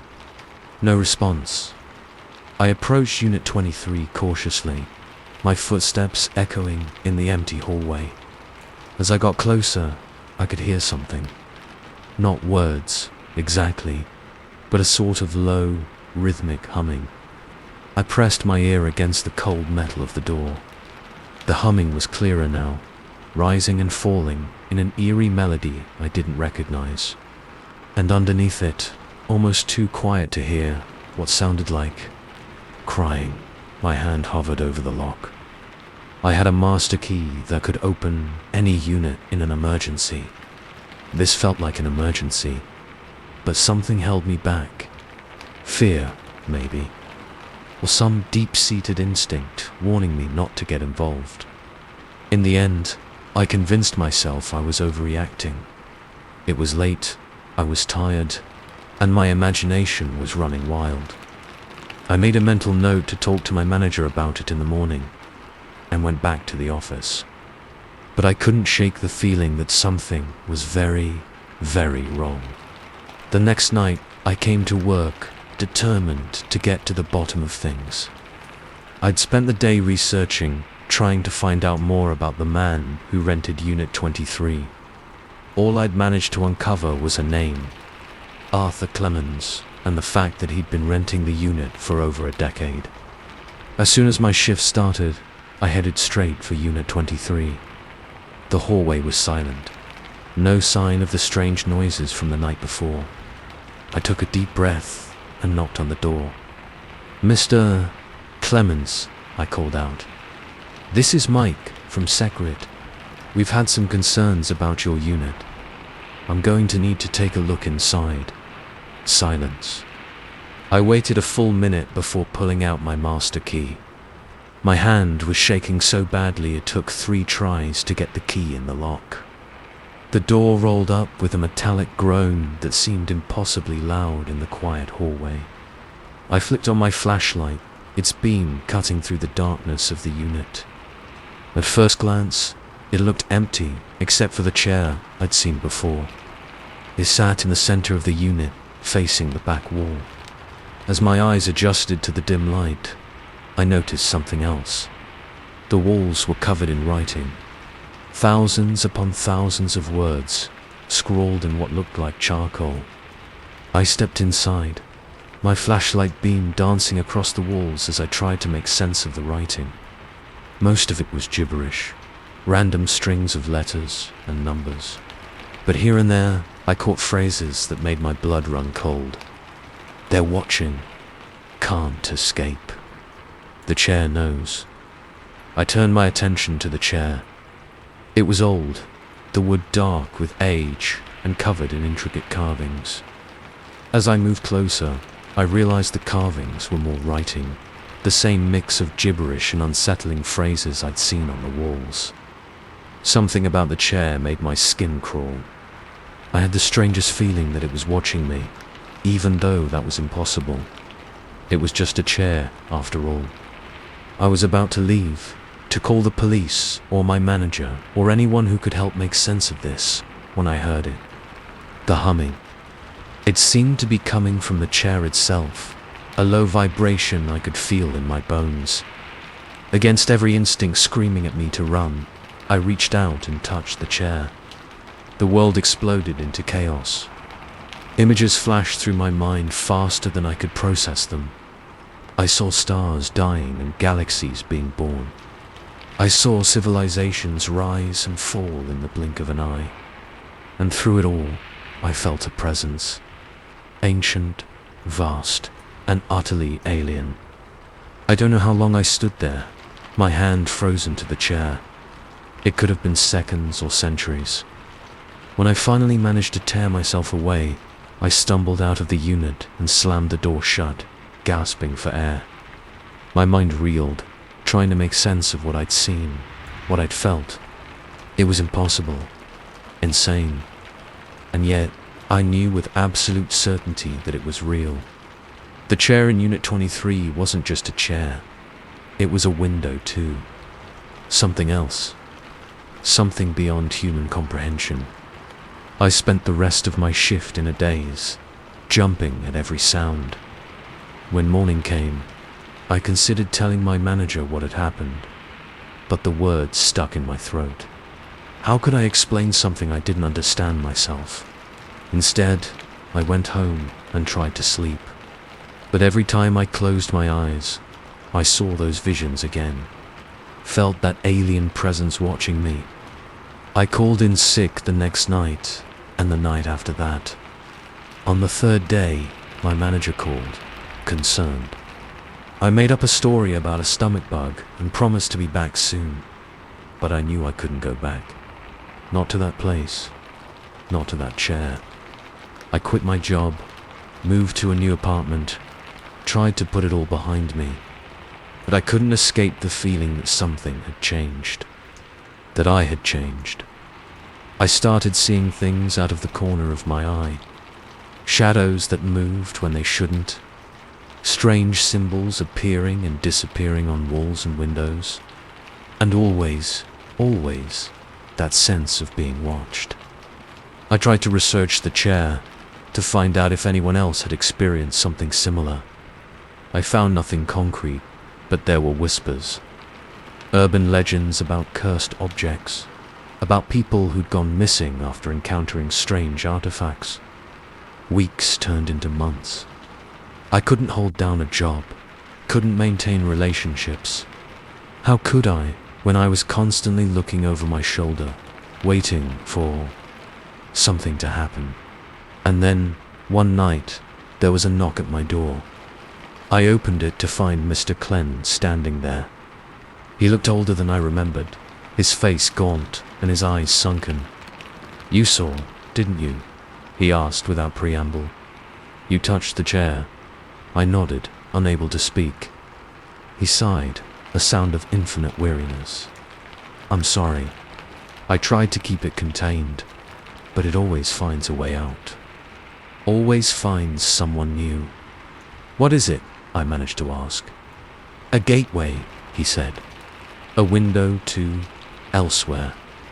I found it years ago, thought I could control it, study it. I was wrong. He told me about others who'd encountered the chair, how they'd all eventually succumb to madness, or worse, how he'd tried to protect people by keeping it locked away. But it's too late for that now, he said. It's chosen you, and it won't let go until... He trailed off, but I understood. Until it consumed me, like it had consumed him. Like it had consumed who knows how many others before us. What can I do? I asked, desperation creeping into my voice. He shook his head. I don't know. I've been trying to figure that out for decades. But maybe together we can find a way to end this. To close the window for good. I looked at him, this old man who'd carried this burden for so long. And I knew I had no choice. Whatever this thing was, whatever it wanted, I couldn't let it hurt anyone else. Okay, I said. Where do we start? He smiled, a sad, wary expression. We go back. Back to Unit 23. Back to the chair. As we left my apartment, heading towards a confrontation I couldn't begin to imagine, I realized something. The constant sense of being watched, the shadows in the corners of my vision. They were gone. For the first time in months, I felt clear. Whatever was coming, whatever we were about to face, at least I wasn't facing it alone anymore. I don't know if we'll succeed. I don't know if it's even possible to fight something so vast, so alien. But I do know this. Sometimes, the darkest mysteries are the ones we stumble upon by accident. And sometimes, the greatest courage is in facing the unknown, no matter the cost. So if you ever find yourself working at night shift, and you hear strange noises coming from a storage unit, think twice before you investigate. Because some doors, once opened, can never truly be closed again. Story 17. I've been driving trucks for 20 years, and I thought I'd seen it all. Breakdowns in the middle of nowhere, crazy drivers on the highway, even the occasional hitchhiker with a creepy vibe. But nothing could have prepared me for the night I picked up a load from that remote warehouse. A load that wasn't just cargo, but a nightmare come to life. My name's Jack, and this is the story of how a routine long haul turned into a fight for my sanity and my soul. It started on a Tuesday night. I'd just finished a cross-country run and was looking forward to a few days off when my dispatcher called. Got an urgent job for you, Jack. High-paying gig, but it's a bit out of the way. You interested? I should have said no. Should have listened to that little voice in the back of my head telling me something wasn't right. But the promise of a big payday was too tempting to pass up. Sure, why not? What's the job? Pick up from a warehouse about 100 miles north of you. Delivery is not due for 3 days, so you'll have plenty of time. He gave me the address, and I punched it into my GPS. The location was in the middle of nowhere, down a series of back roads I'd never heard of. But hey, that's part of the job sometimes. I arrived at the warehouse just after midnight. The place was huge, looming out of the darkness like some ancient monolith. No other trucks in sight, which was odd for a place this size. A single figure stood by the loading dock, waving me in. As I backed up to the dock, I got a better look at him. Tall, painfully thin, with sunken eyes that seemed to glow in the dim light. You, the driver? He asked, his voice a dry rasp. I nodded, handing him my paperwork. He glanced at it briefly, then gestured to the open bay door. It's all loaded up. Just need your signature. Don't I need to check the cargo? I asked. It was standard procedure, after all. He fixed me with those unnerving eyes. No need. It's all accounted for. Something about his tone sent a chill down my spine, but I shrugged it off. The sooner I got out of here, the better. I signed the paperwork, and he handed me a sealed envelope. Your route instructions, he said. Don't open it until you're on the road. Before I could ask any questions, he disappeared into the warehouse, the bay doors slamming shut behind him with a finality that made me jump. Back in my rig, I took a deep breath, trying to shake off the unease that had settled over me. Just another job, I told myself. Nothing to worry about. I pulled out of the lot and onto the dark highway, the warehouse quickly disappearing in my rearview mirror. After a few miles, I pulled over to open the envelope. Inside was a single sheet of paper with a handwritten message. Drive until sunrise. Don't stop for anything. Don't look in the trailer. My hands were shaking as I put the truck in gear and pulled back onto the road. What the hell had I gotten myself into? For the first hour, everything seemed normal. The night was clear, the road empty. I tried to focus on driving, pushing the strange instructions and the creepy warehouse guy out of my mind. Then I heard it. A soft thump from the trailer. I turned down the radio, straining my ears. There it was again, and again, like something was moving back there. I gripped the steering wheel tighter, my knuckles turning white. It was probably just the cargo shifting, I told myself. Happens all the time. Nothing to worry about. But the sounds got louder. Thumps turned into scrapes. Scrapes turned into what sounded disturbingly like footsteps. And then I heard something that made my blood run cold.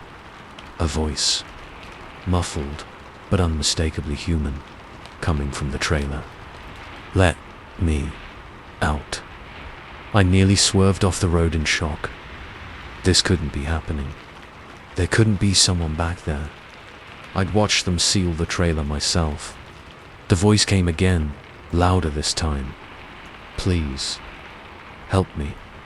Every instinct screamed at me to pull over, to check the trailer, to help whoever was trapped back there. But the warning echoed in my mind. Don't stop for anything. Don't look in the trailer. I pressed down on the accelerator, pushing the rig to its limit. The faster I drove, the louder the sounds from the trailer became. Banging, scraping, that terrible voice begging for help. Hours passed like this, my nerves frayed to the breaking point. I was drenched in sweat, my eyes constantly darting to the rearview mirror, half expecting to see something terrible following me. As the sky began to lighten with the first hints of dawn, the noises suddenly stopped. The silence was almost worse than the sounds had been. What had happened? Had whoever or whatever was back there given up? Or was it planning something worse? Just as the sun peeked over the horizon, I saw a sign for a rest stop ahead. My body screamed for a break, for coffee, for anything to help me make sense of this nightmare. But the warning still echoed in my mind. Don't stop for anything. I gritted my teeth and drove past, watching the rest stop disappear in my mirror. And that's when I saw it. A figure standing in the middle of the road behind me. Tall, impossibly thin, with eyes that glowed in the early morning light. The warehouse guy. But how? It wasn't possible. I blinked, and he was gone. A hallucination, I told myself. I was exhausted, stressed. My mind was playing tricks on me. But then I saw him again, closer this time, standing on the shoulder of the road. He smiled, revealing rows of sharp, needle-like teeth. I swerved, my heart pounding so hard I thought it might burst out of my chest. This continued for miles. Every time I looked in my mirrors, he was there. Sometimes on the road, sometimes in the fields beside it. Always watching, always smiling that terrible smile. As the sun fully cleared the horizon, bathing the world in golden lights, I saw a truck stop ahead. My destination, according to the GPS. I pulled in, my whole body shaking. A man approached as I brought the rig to a stop. Normal looking, thankfully. No glowing eyes or sharp teeth. "You the delivery from up north?" he asked. I nodded, not trusting myself to speak. "Great, back her up to Bay 3. We'll get you unloaded." In a daze, I did as he asked. As I watched in the mirror, a team of workers opened the trailer and began unloading. Boxes, just ordinary boxes. No sign of anything strange. No trapped passenger. No monster. Had I imagined it all? The foreman approached, clipboard in hand. All accounted for. Good job getting here on time. These things can be temperamental if they're late. I opened my mouth to ask what he meant, but he was already walking away. As he reached the warehouse door, he turned back. For just a moment, I could have sworn his eyes flashed with that same eerie glow I'd seen at the pickup site. I got my paperwork signed and got the hell out of there as fast as I could. I drove straight home, called my dispatcher, and quit on the spot. No job was worth what I'd been through. 4 weeks after, I jumped at every shadow, flinched at every unexpected sound. I couldn't sleep without seeing that terrible smile, those glowing eyes. I tried to put it behind me, to convince myself it had all been some sort of stress-induced hallucination. But deep down, I knew. Whatever I'd transported that night, it wasn't normal cargo. And I had a feeling it wasn't the last I'd seen of it. Sometimes, late at night, I still hear noises. Soft thumps and scrapes, like something moving in the dark. And sometimes, when I look in the mirror, I catch a glimpse of a tall, thin figure standing just behind me, watching, waiting. So if you're ever driving late at night and you see a truck pulled over on the side of the road, its driver looking panicked, don't stop to help. Don't even slow down. Because some cargo is better left undelivered, and some routes lead to places you don't want to go. As for me, I don't drive trucks anymore. Hell, I barely drive at all these days. But I'm always watching the roads, always listening for that telltale thump from a passing trailer. Because I know now that some things don't stay locked away forever, and when they get out, they might just come looking for the one who helped them escape. So drive safe out there, and whatever you do, don't look in the trailer. Some things, once seen, can never be unseen. And some deliveries are one-way trips to places you can't come back from. Story 18. The first text message from myself was unsettling. The second was terrifying.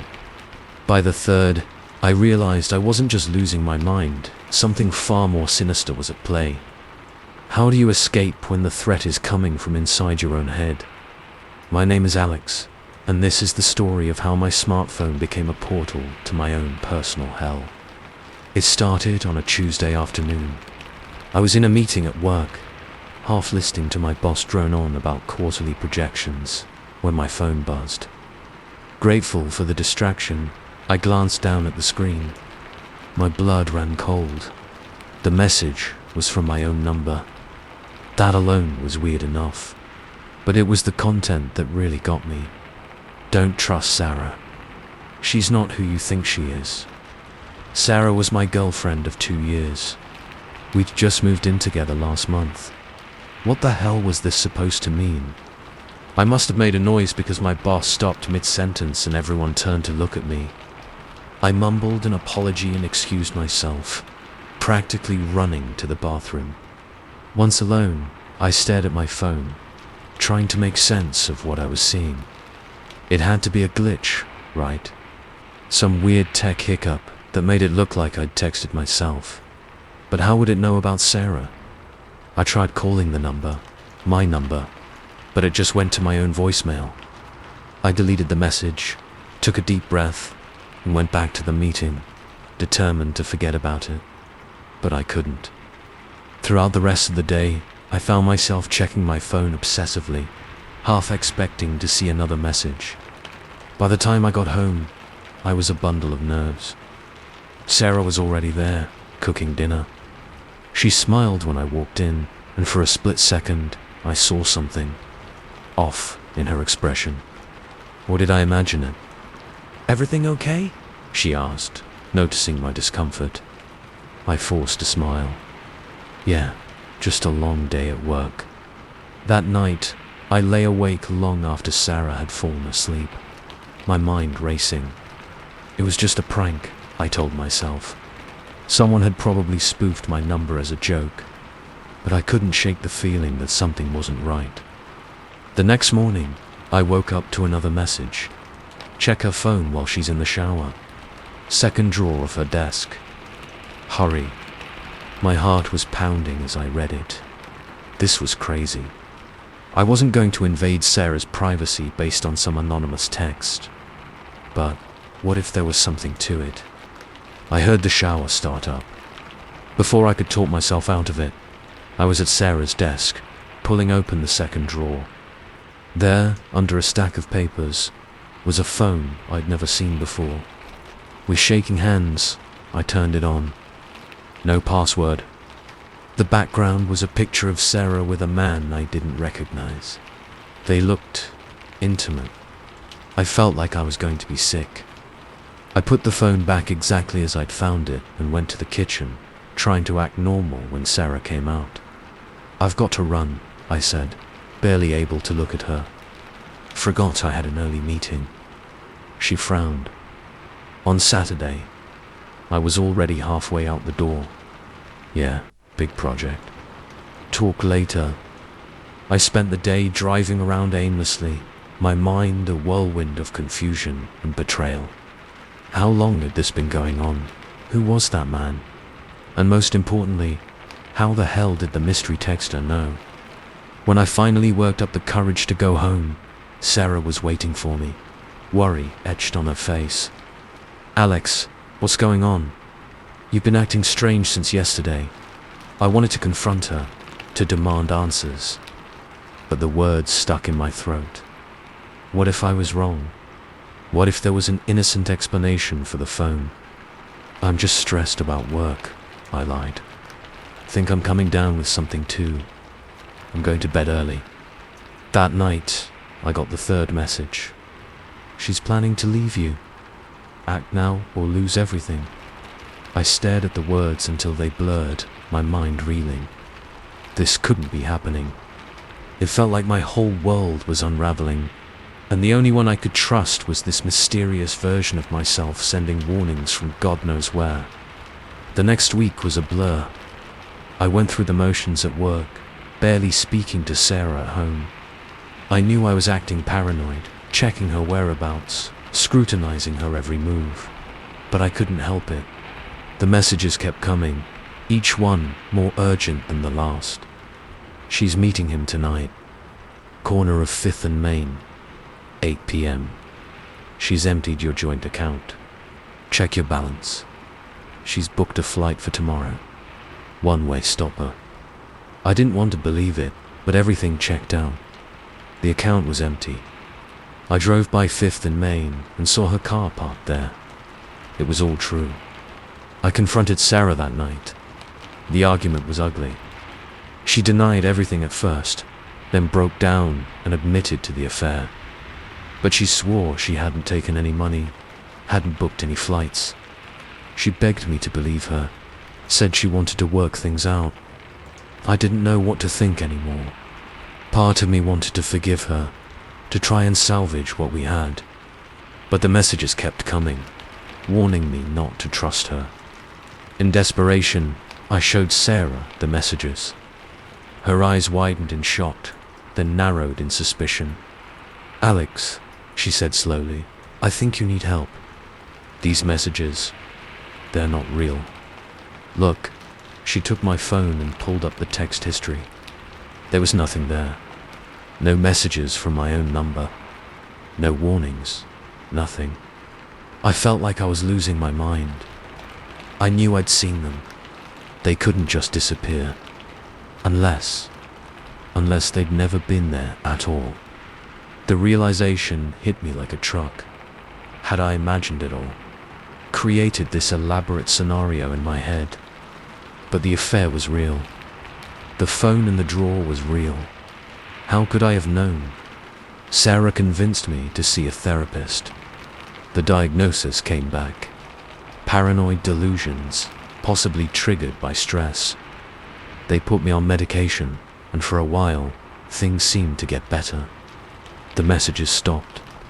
Sarah and I started counseling to work through her infidelity. I thought it was over. I thought I was getting better. Then, last night, I got another message. We tried to warn you. Now it's too late. She's taken control. There's only one way out. I'm writing this now from a motel room. My hands shaking so badly I can barely type. I don't know what's real anymore. Is Sarah really planning something sinister? Are the messages actually coming from some part of myself trying to protect me? Or am I truly losing my grip on reality? The phone sits on the bed next to me, silent for now. But I know it's only a matter of time before it buzzes again. And when it does, I don't know if I'll have the strength to ignore it. Because here's the thing about messages from yourself. They tap into your deepest fears, your darkest suspicions. They know exactly what to say to push you over the edge. And once you start listening, it's almost impossible to stop. So if you ever get a text from your own number, warning you about impending doom or hidden betrayals, do yourself a favor. Delete it. Block the number. Throw your phone in a river if you have to. Because once you open that door, there's no telling where it might lead. As for me, I don't know what I'm going to do. Part of me wants to go home, to try and piece my life back together. But another part, a growing part, whispers that home isn't safe anymore. That nowhere is safe. The phone buzzes. A new message.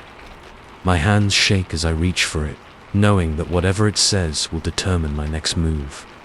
Knowing that with each message, I'm diving deeper into a rabbit hole I might never escape. But I have to look. I have to know. After all, you can't ignore yourself forever. Story 19. I've guarded empty buildings, patrolled dark alleys, and even done a stint at a cemetery. But nothing in my 15 years as a night security guard prepared me for what I encountered at Riverside Auto Dealership. It started with a car that seemed to have a mind of its own. It ended with me questioning everything I thought I knew about reality and whether I'd make it to see another sunrise. My name is Frank, and this is the story of the night shift that nearly drove me to madness. It was supposed to be an easy gig. Riverside Auto was a mid-sized dealership on the outskirts of town, all gleaming chrome and polished paint under the harsh fluorescent lights. My job was simple. Make sure no one broke in and tried to steal any of the overpriced vehicles on the lot. The first few nights were uneventful.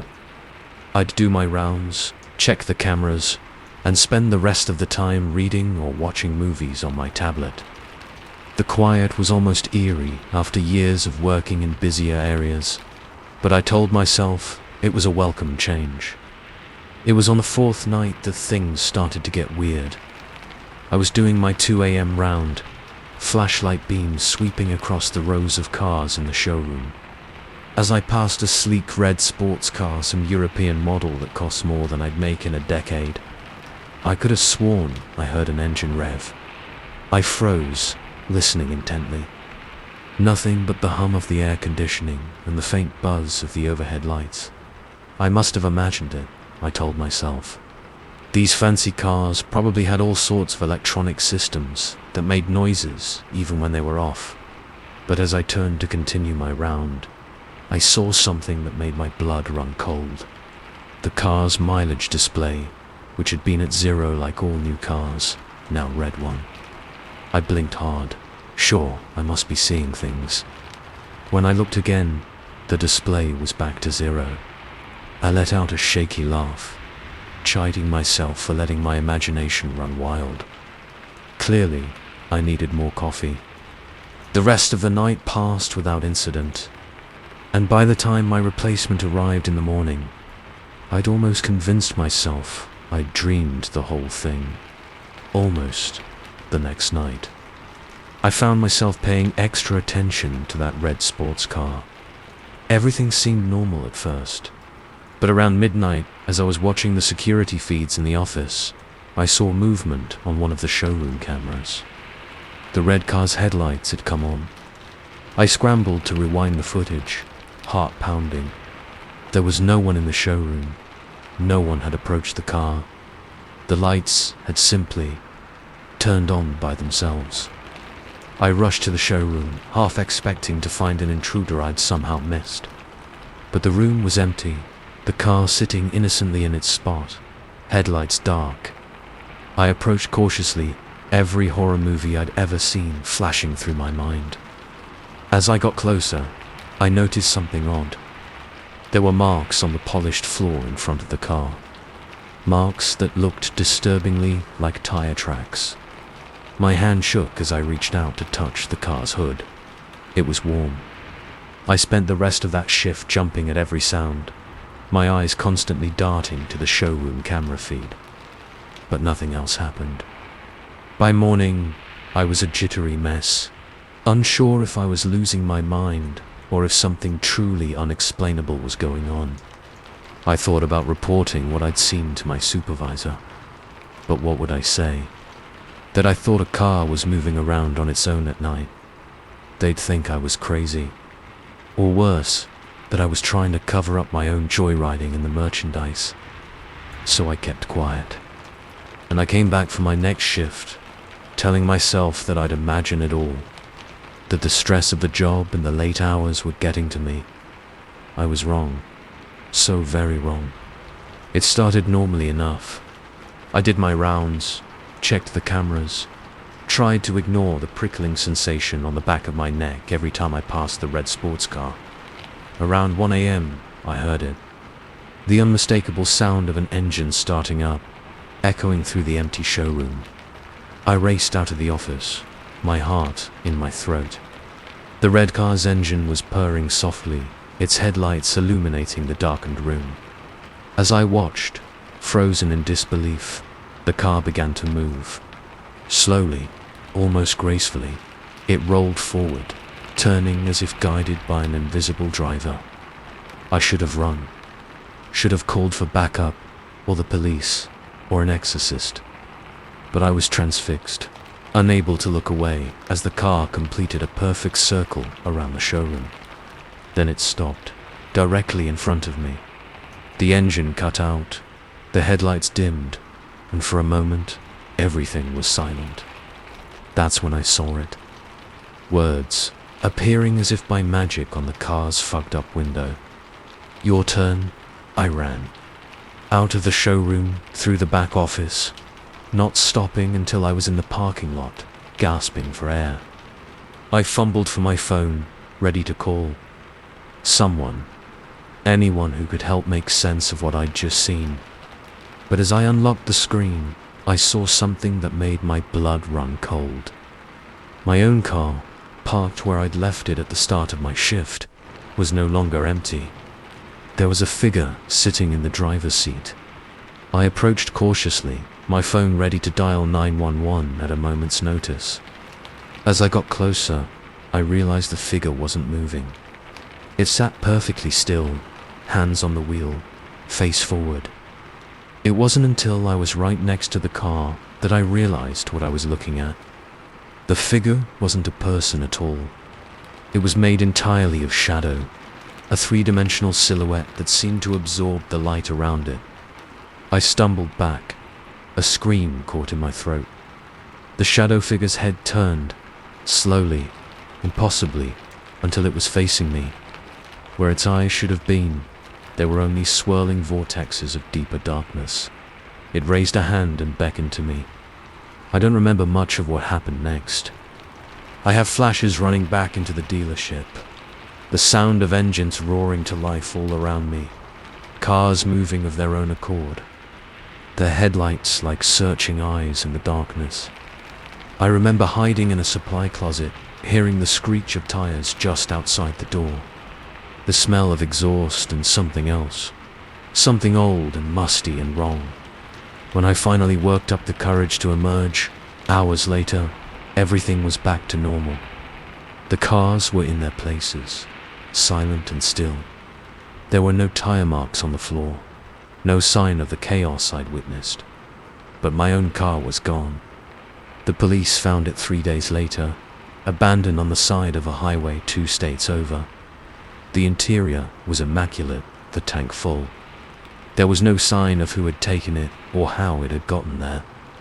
I quit my job at the dealership that day, sold my house, moved to a new city where I take the bus everywhere.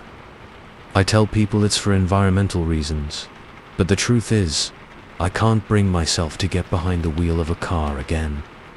Can't shake the feeling that if I do, I might find myself driving to places I never intended to go, guided by hands that aren't my own.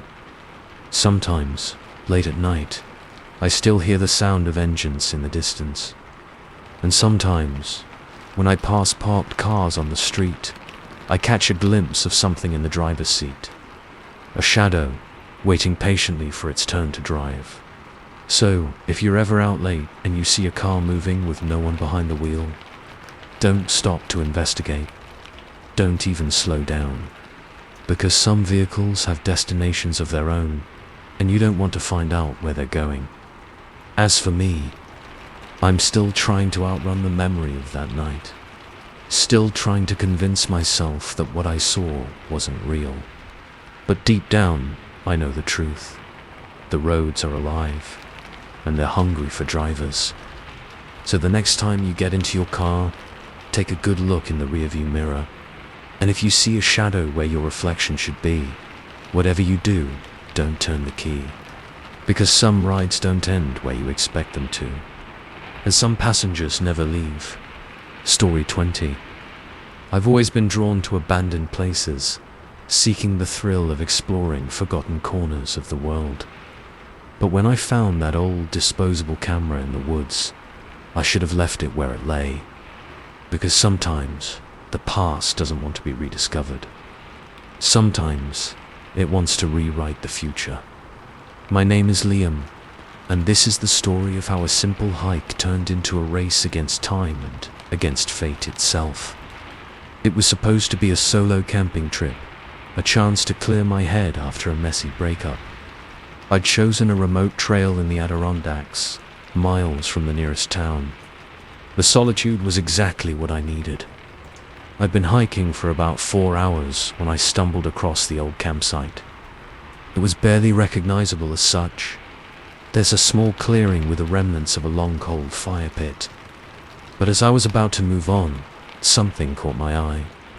Half buried in the leaves was a disposable camera, the kind they used to sell at drugstores before smartphones took over. It was weathered and dirty, but seemed intact. I picked it up, turning it over in my hands. The film counter showed 23 exposures left. On a whim, I slipped it into my backpack. Maybe I'd get the film developed when I got back to civilization, see if any of the original owner's photos had survived. I set up camp about a mile from where I'd found the camera, in a picturesque spot near a small stream. As night fell, I found myself thinking about the camera and its mysterious origins. Who had left it behind? How long had it been there? Unable to resist my curiosity, I dug the camera out of my pack. In the flickering light of my campfire, I snapped a photo of my tent. The flash was surprisingly bright in the darkness. That night, I had strange dreams. Flashes of places I'd never been, people I'd never met. And always, in the background, the rhythmic click of a camera shutter. I woke at dawn, groggy and unsettled. As I emerged from my tent, I froze. There, on a rock by the fire pit, was a photograph. It showed my tent exactly as I'd photographed it the night before. But in the foreground, barely visible in the shadows, was a figure. Tall and thin, with unnaturally long arms and a face obscured by shadow. I snatched up the photo, my heart pounding. This wasn't possible. I hadn't developed any film. And even if I had, there had been no one else at my campsite. I tore apart my backpack, looking for the camera. When I found it, my blood ran cold. The counter now showed 22 exposures left. With shaking hands, I raised the camera and took another picture, this time of the stream. The flash went off, momentarily blinding me in the early morning light. I blinked away the after image, and there, floating in the water, was another photograph. I fished it out, dreading what I might see. It was the stream, just as I'd photographed it. But again, there was something extra. A hand reaching out of the water, skeletal fingers grasping at the air. The film counter now read 21. I should have thrown the camera away then. Should have hiked out and never looked back. But a morbid curiosity had taken hold of me. I had to know what was going on. Throughout the day, I took more photos. Of the trail, of interesting rocks or trees, of the view from a cliff top. And each time, within moments of taking the picture, I'd find the developed photo nearby, always with some horrifying addition that hadn't been there when I took the shot. A face peering out from behind a tree. A swarm of insects spelling out "help me" in the sky. My own face, aged and withered, reflected in a pool of water. By sunset, I was a nervous wreck. The camera now showed only 15 exposures left, and I was surrounded by the evidence of some impossible, terrifying phenomenon. I decided to hike out first thing in the morning. Whatever was going on, I needed to get away from this place, to get rid of this cursed camera. That night, huddled in my tent, I couldn't shake the feeling of being watched.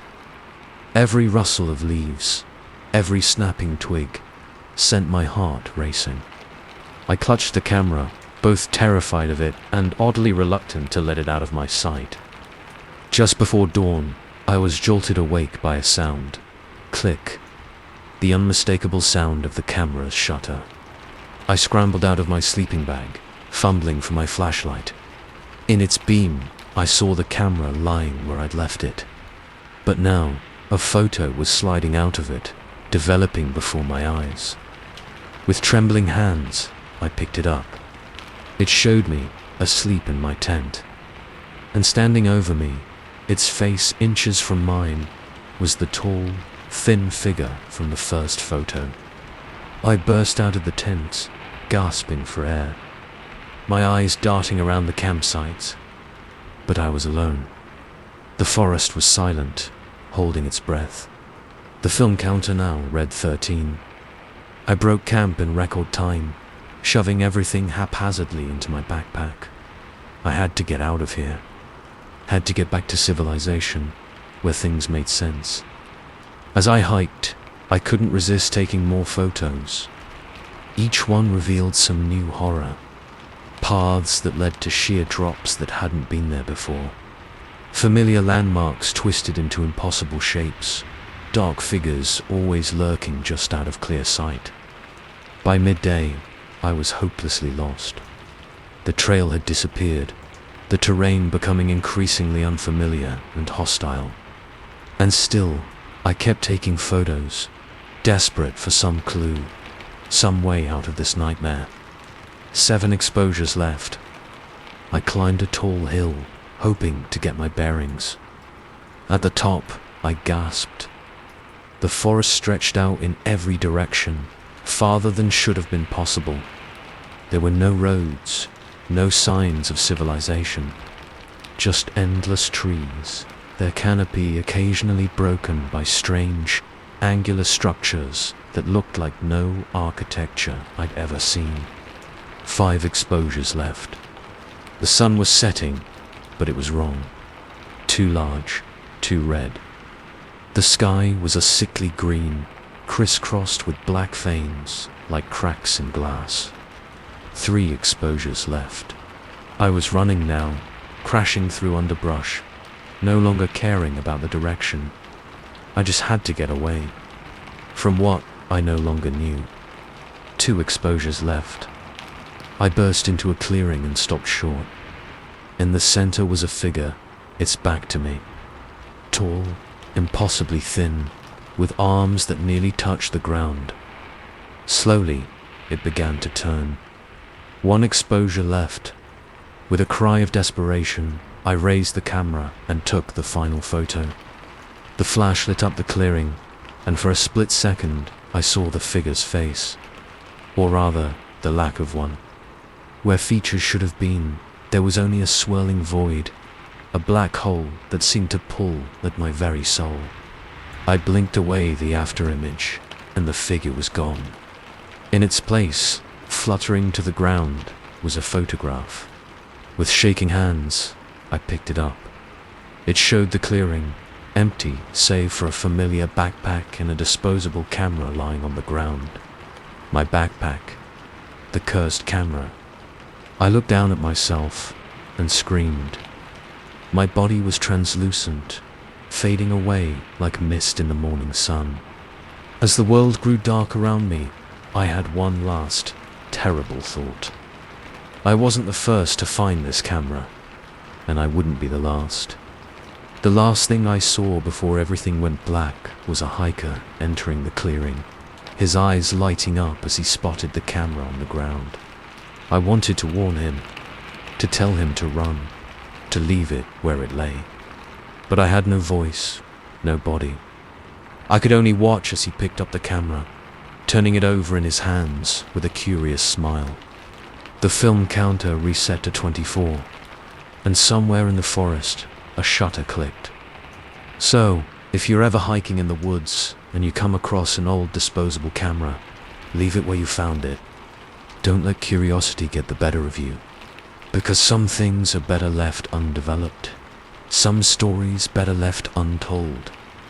And if you do take a photo and find yourself in a familiar clearing, watching as someone else discovers the camera, remember, the cycle can be broken, but the price is high, and the choice must be made quickly. After all, you only have 24 chances to change your fate. Make them count.